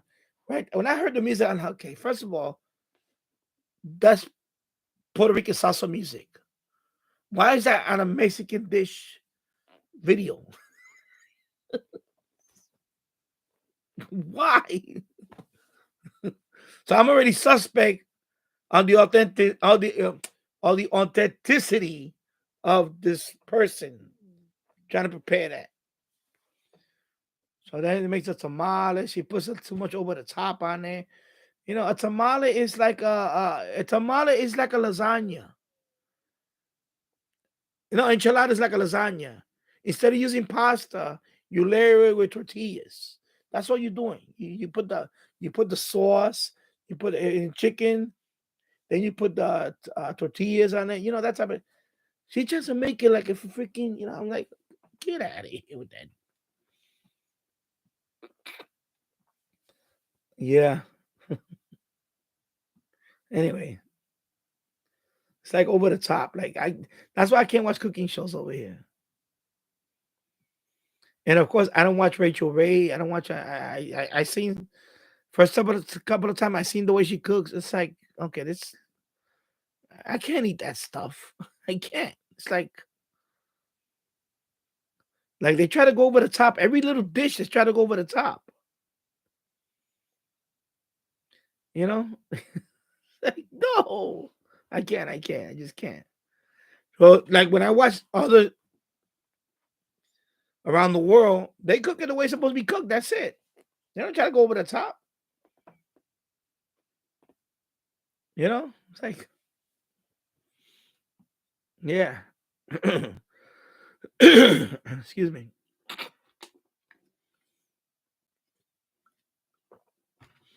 Yep. That's right, Jim Radio Check. Some of the best food I ever had was from street food trucks. Yep. Best hot dogs I ever ate were from a hot dog cart. Not from papayas or whatever. From they call it dirty water hot dog. Dirty water hot dog cart. That was it for me. You know, that's what we call a dirty water hot dog. Not no grilled hot dog, you know. Boil it in there, boil it in water.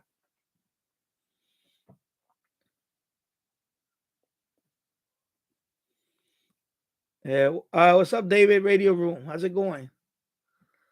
Yeah. Miggy Yang can't cook, kills me. I don't know who that is, but yeah. Yeah, Miggy. LOL, most Americans can't tell the difference between, maybe she likes, I don't know, I guess. Yeah, but she was going over the top with the music and then they used somebody's house. I guess the house had a Mexican theme on it. You know, it's like, I'm like, okay, this is stupid. Like, you know, they try to go over the top. Oh my God. Like, I never been to Mexico. But I know if you go to Mexico, I seen you know, YouTubers that the vlogs that they go down to Mexico, they go right into Tijuana and they get Mexican food. A lot of it's from a truck or some mom and pop little restaurant. Oh, can I have this? Yeah. Boom, boom, boom. She makes it right there. Boom, boom. Puts it in a paper plate. Here you go. That's what they eat. Not the way this woman did it. She tried to put it in a, you know, 5-star hotel type thing, restaurant type thing. Little garnish, you know, garnish. There's so much garnish on it.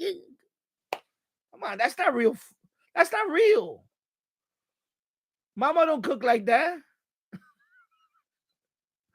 Mama don't cook like that. I'm sorry. No. My mama didn't cook like that. I can't watch this. I can't watch these stupid cooking shows over here. I can't. They're all stupid, over the top nonsense. Yeah, fake. They're fake. They're fake. Yeah, exactly. For $10, you eat like a king. Exactly. Not this. If you go to an expensive restaurant over here, what they go? There was one over here called, what is it? What is it called? Casa Grande or something like that. La Casa Grande. You don't pay like $35 for a freaking burrito? Get the hell out of here. That's not a real burrito or a real enchilada. What? Get out of here with that cheap shit. Sorry, BG rating. Poof, out the window. It's not. It's fake. Fake. Yeah, they can't tell the difference, man. They can't. They're like, ooh, Mexican cuisine. Ooh, Mexican cuisine. You know, like I'm Puerto Rican. They said, you eat tacos? No, I'm Puerto Rican. We don't eat tacos. We don't eat tacos, man. I'm not Mexican. I'm Puerto Rican. There's a big difference.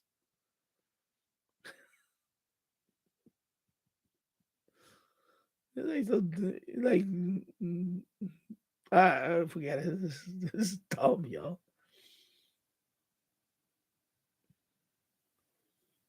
No, I'm Puerto Rican, man. We don't eat freaking tacos. pasteles, patties, like Jamaican patties, but we have our own patty. It's a patty. We call it pastelillo. Not tacos. No eat tacos. Let's go in Mexico. Let's go taco eat Mexico. We don't eat that Puerto Rico.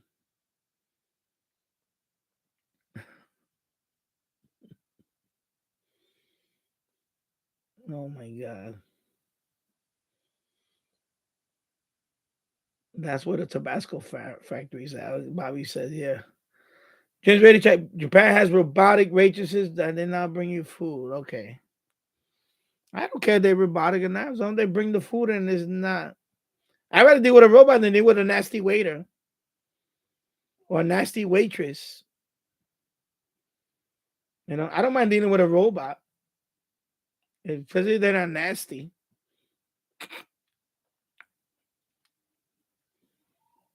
You know, especially when you got to repeat it. Like my wife is a vegetarian, so we always say, the appetite, give us the nachos, but with no meat. No meat in the nachos. And they put meat on it. Then we got to send it back. My wife said no meat. What part of no meat didn't you understand? See, a robot would have got that right. So yeah, I don't mind having robots as a waiter. If they could get my order right, I'm all for robots. I'm all for robots if they could get my order right. You know? No, over here there's some good Mexican food over here. Because you know what is a good Mexican food here? Because they are run by Mexican owners. You know what I mean? Like, don't try to be a Mexican restaurant if you don't know anything about Mexican food. Or Puerto Rican food, Puerto Rican Dominican food. I hope there's a Puerto Rican guy that's doing that. Not no person I don't know what the hell they're talking about. It's a big difference. You know, that's what I mean. My lips are all chapped. What the hell? Excuse me. Yeah. So I don't mind the robotic waitress as long as she get it right. I don't care. You know? Can I have a Coke? Pepsi? No, Coke. Pepsi? I hate when they do that. I'm asking for a Coke. Pepsi? It's not the same. Can I have a Coke? Pepsi? No. It's not the same. Oh, yeah, okay. I'll settle for that. No, I won't settle for that.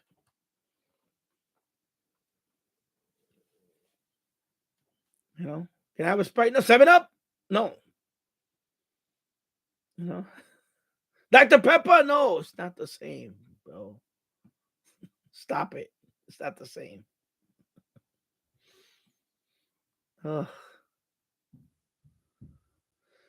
Miggy, LOL, spaghetti in Italy is really orange, mostly oil crushed tomato and whatever pasta. I don't know. I've never been to Italy, so I don't know. But I could imagine it's a lot different than what they try to pull off over here. You know? Just ready to, I was down in Rosarito Beach, Mexico, 20 miles south of Tijuana. And you could eat like a king for $10. I believe you. Yeah. King, yes, the soup is effing $10. Quote from the Blues Brothers, yeah. I gotta say, here in Chicago, there's a lot of good. Well, Chicago's a big city, so there's a lot of. Like just like New York City, there's a lot of everything. Jamaican jerk chicken is awesome. Yeah, I like. At least you don't have to give a robot a tip. Well, I guess not. Yeah.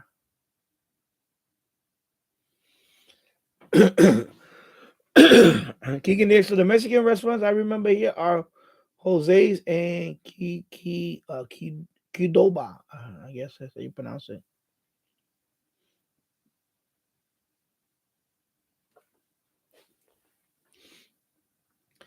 Yeah, Jim's ready to check. I gotta laugh when they put a Taco Bell in a Pilsen neighborhood in Chicago, which is 100% Mexican. Taco Bell didn't last year. Yeah, over here wouldn't last. Over here? No, it wouldn't last. Because over here, when I moved here, there's a lot of Central American, Mexican, just stores, grocery stores, and restaurants. There's a whole bunch of them. And then if you go to South Broadway, there's more. But there's also, like there's one that has like Puerto Rican, Dominican, Cuban food. But like one out of like a whole bunch. Then there's one down there that has Brazilian type food. But most of them are Mexican, Central American. But in Taco Bell will not survive here because people won't buy that. People won't buy it.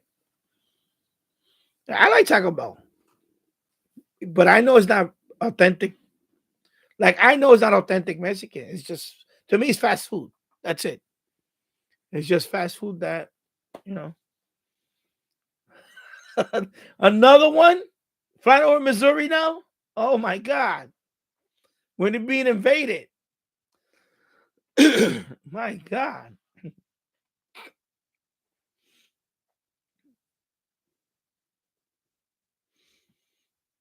Yeah. Getting this, I remember trying Taco Bell once, but I couldn't finish. There was too much. I was no, I love Taco. Don't get me wrong. I eat Taco Bell. I love Taco Bell, but I know that's not authentic Mexican. I know that. Like a chalupa. What is it? A chalupa. That's not authentic. That's some contraption that they made in. I can have a breakfast burrito. Breakfast burrito, like McDonald's. McDonald's got the little breakfast burrito. The egg with the sausage, whatever. I eat that. Is it authentic Mexican? No, but I'll eat it. I don't mind. I didn't say I don't eat it. Taco Bell, same thing. I eat Taco Bell. I eat the soft tacos. They have like the like a 6-pack. You can have 6 little soft tacos. I eat the whole 6-pack. I eat it. Is it authentic? No, but I'll eat it. But I hate when people try to pass that as authentic. Like that cooking show. She tried to make it like authentic. It's not authentic. And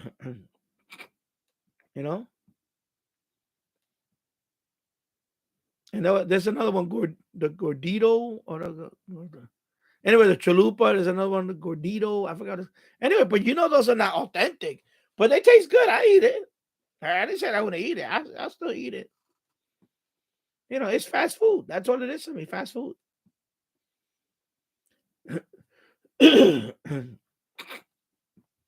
So another balloon was spotted flying over Missouri. Jesus Christ. What this country is coming to? We're allowing like an invasion. First, of course, we're letting people just walk in here. And now we got balloons flying all over. Jesus Christ. Sorry, liberals. I'm going to go on a rant, but it's the truth. Just getting walked on. We're getting walked all over.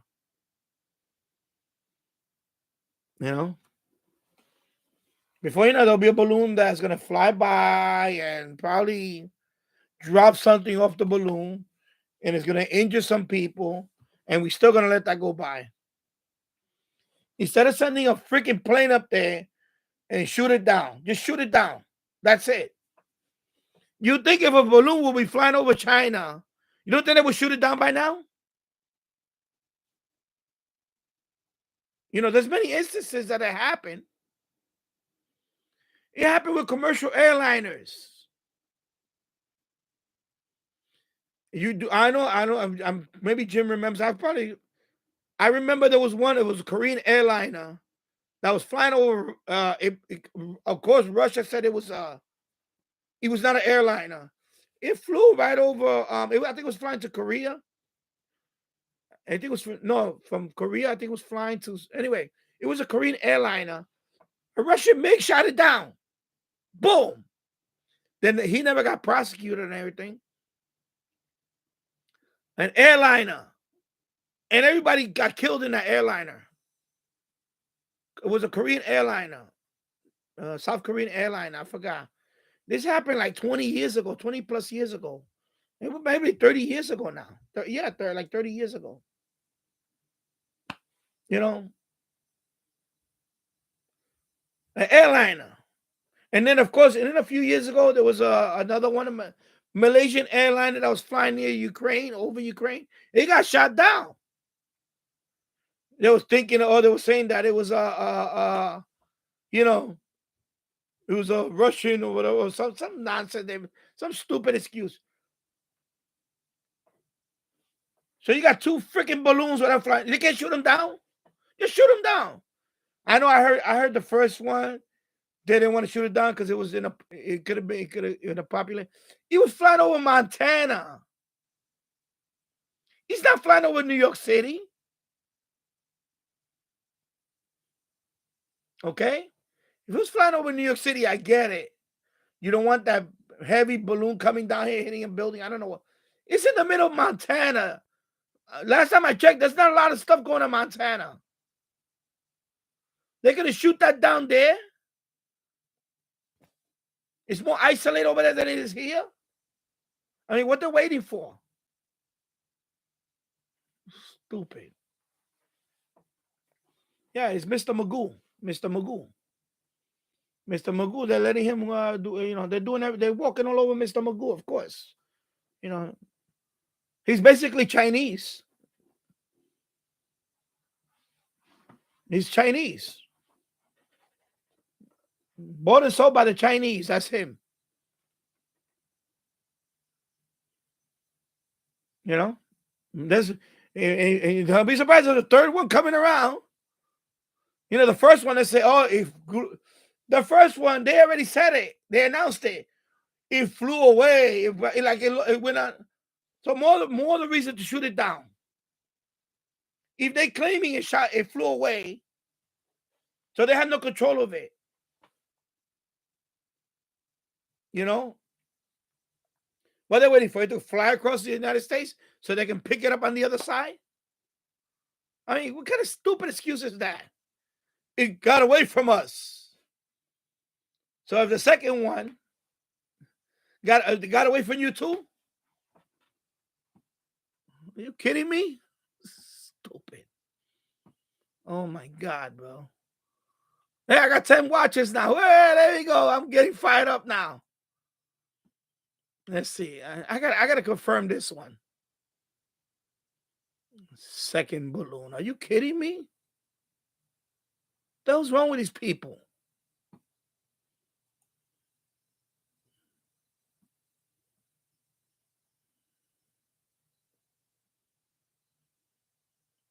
I'm trying to find see if there's a confirmation on there.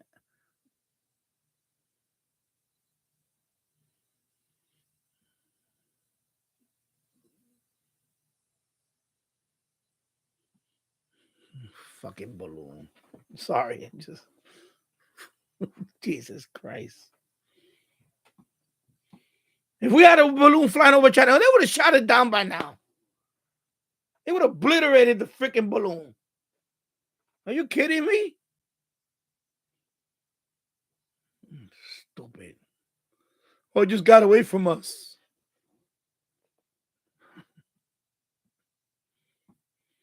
I seen YouTubers fly a freaking balloon.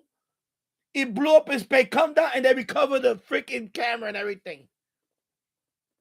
It went up to, 100,000 feet. This one is 60,000 feet. This one went 100,000 feet, expanded, burst, came down. They had the GPS. They located the camera. They located the balloon. They posted a video on YouTube. A couple of kids, teenagers and stuff like that. You tell my whole fucking country can't fucking control their balloon?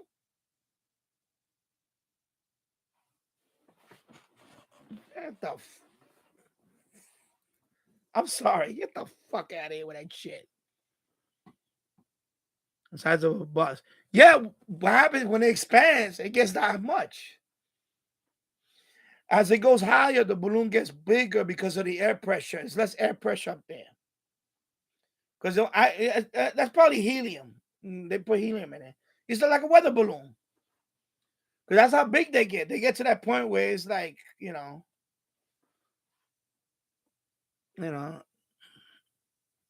because there was if you look at YouTube, you look it up on YouTube, a weather balloon flight to space with an iPhone, and you see when they launch it, it's like it's already 10 feet wide. But by the time it gets up there, it expands more because of, I guess it's less, the higher you go, the less air pressure, and it expands. But when it goes further up to a point where it expands so far out that it bursts. That's when it gets to about 100,000 feet, 90 plus thousand feet. It's like the they call it like the edges, right? Like the edge of the atmosphere, space. And that's when it bursts, and then it comes down on a parachute. So you're telling me that they didn't just launch this thing with no plan? They just launched it. Okay, all right, here we go. Let's just launch it, and let's see where it goes. Like, are you kidding me? That's on purpose. That's on purpose. Yeah, fifth dimension, up and away in my beautiful balloon. Yeah. Stupid. And you told me they could fly a plane over that and really look at it? I know supposedly that's way above commercial airliners and all that, because that's 60,000 feet. But I know we have like the was it? Somebody said like the F-22 that we could fly up there and at least take photos, like do some maneuver, take photos and see. But it's like, I don't know what's wrong with these people now. You gotta understand, we got oh my God. We got the Pentagon. He's not the same Pentagon that we knew growing up. If you know what I mean, if you get my drift. This is the same Pentagon now that they're more relaxed about things now. You understand what I'm saying? Like, I can imagine Ronald Reagan was president. When Ronald Reagan, you think he would let this shit happen? If Ronald Reagan was president, when Ronald Reagan was president, you think he would let this shit happen? A fucking balloon flying over Montana? You would have fucking shot that shit down. A rocket right out, boom, bye-bye. Shoot that shit down.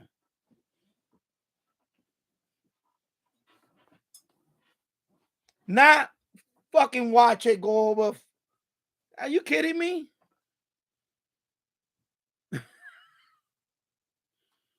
Ronald Reagan would have shot that shit down off the sky. They were about to, okay. I know if you guys remember a golfer,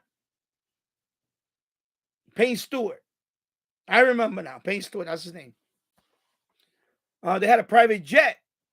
They were flying around, right around that area, Montana, I forgot, Wyoming, somewhere. They had a private jet.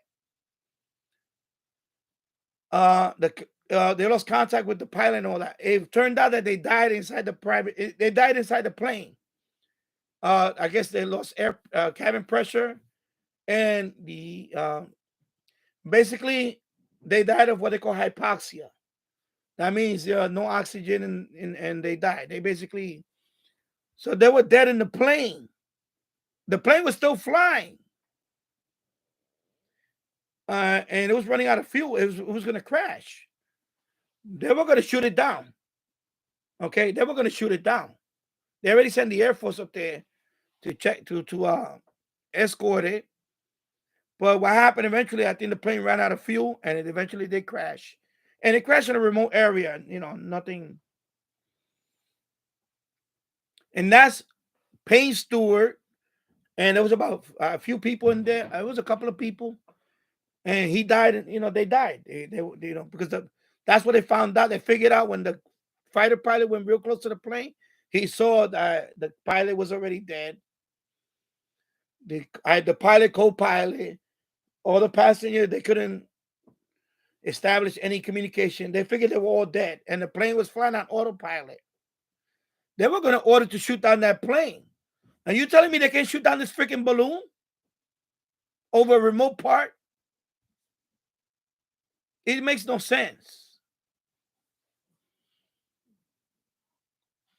You know, it makes no sense. I mean, I'm sorry. It don't make no sense. This is just beyond stupidity now. I'm sorry. There was too many instances that happened. They shot. They were, and that plane, they were going to shoot it down. I don't know if you guys remember. You can look it up. You can look it up. This happened about 20, I'm going to say 25 years ago. It could have been, I don't know when. Look up Payne Stewart. He was a golfer. He was a professional golfer.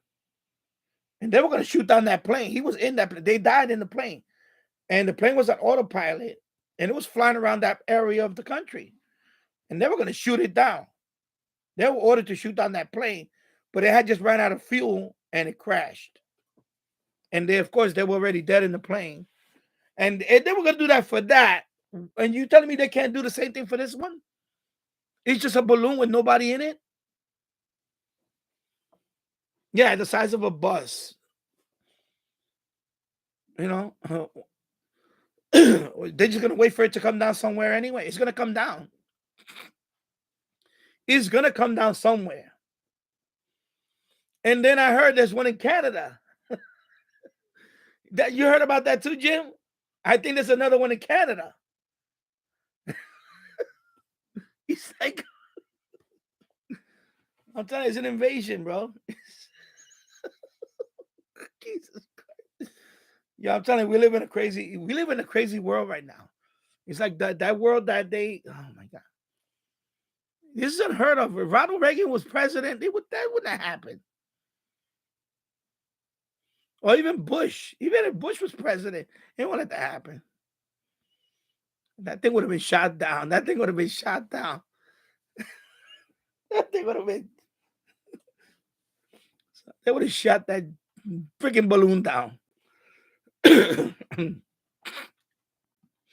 Oh my God. What's up, Elmer Time? How's it going? Yeah, I wasn't getting worked up until we started talking about the stupid weather balloons nonsense. And now he's saying that there was another one flying over Missouri. And I still don't got no confirmation, and I'm trying to find it. My God. Oh my God.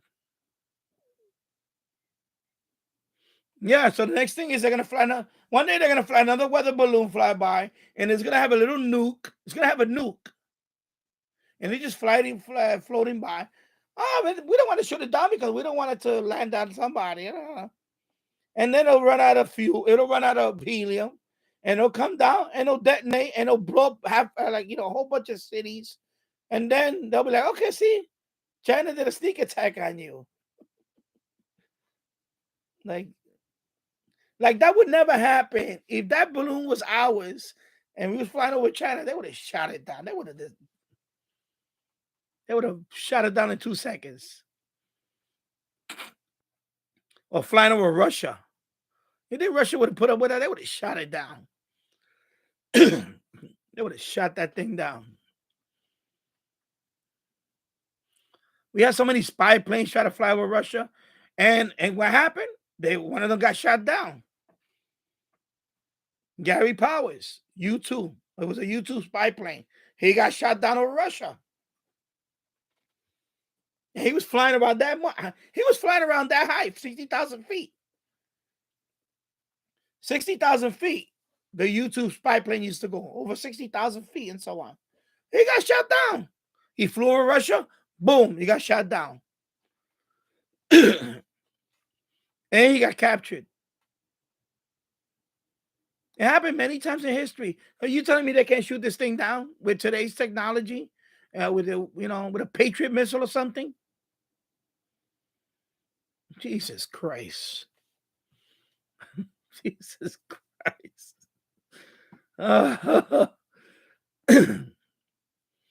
He's ready to get a blowgun and shoot it. Yeah, right.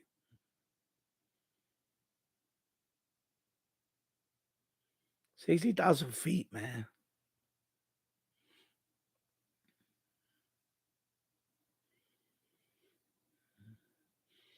Yeah. Their breath is not too bad. Yeah, it isn't. It's pretty good. James Rachel, remember that commercial of Taco Bell when the cops pull their guns drawn and they go and drop the troop? Yeah, remember back in the days when planes used to get hijacked all the time? Yeah. Yeah, I know they said the balloon is because I can't tell by the pictures. This is a balloon and they got instrumentation. So I don't think it's the balloon. I think whatever the payload is. Not the balloon, but this whatever's carrying it, whatever is it looks like some of the pictures look like it's a whole bunch of instruments or something. It's ridiculous.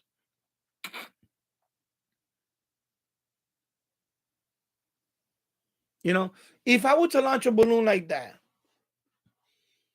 no FAA permission, and I'm flying over, and I find that it was mine, you know what would happen to me? I would get arrested. Because you need permission to do that stuff. If I were to launch a balloon with some instrumentation on it, first of all, you got to get permission for all that stuff. You can't just fly it. Especially in that case. Okay, and granted that balloon is way over a lot of airline passenger jets. They fly about 20 to 30,000, 35,000 feet, I think is the highest. About 35,000 feet, usually the highest. An airline, I'm not a pilot, I'm not an expert, so correct me if I'm wrong, but I do believe that airline jets I think the highest they can go is 35,000 feet. So that balloon is way over the air traffic. But imagine that gets down to air traffic. What do you think that's going to cause? Especially if there's an accident.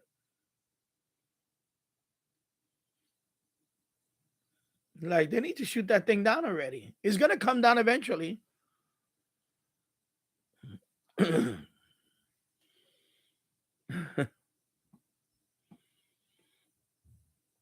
Fifth dimension up and away. It might be so stupid. This is ridiculous. It's ridiculous that we have to put up with this. Elmer, I'm making fish and chips 5 more minutes in the oven. Oh, that was 5 minutes ago, 10 minutes ago. So you're probably already eating it now. If it's over my house, it would possibly come down. Yeah. And Bobby says, I'll be right back. If not, 73. And Jimmy said Fox 2 News in Missouri. That who reported it. Oh, I'm going to find out when I listen to the radio later. But yeah. KTVI St. Louis. Oh, God. Latin America, too? Oh, my God. In radio, the Pentagon officially said that there was one reported over Latin America. Check out Independent News. There's a story about it. Because I heard on the radio earlier that there's one in Canada also. It's like an invasion. It's like they're just trying this thing out. It's what a joke. Oh my God. It's ridiculous.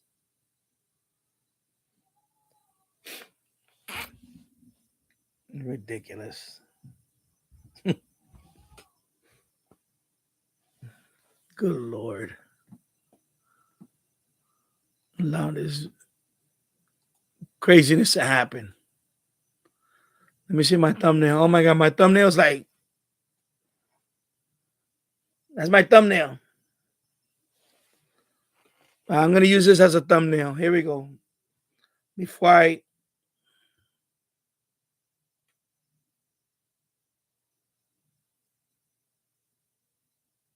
There you go. That's my thumbnail. I'm not gonna keep that thumbnail. Yeah.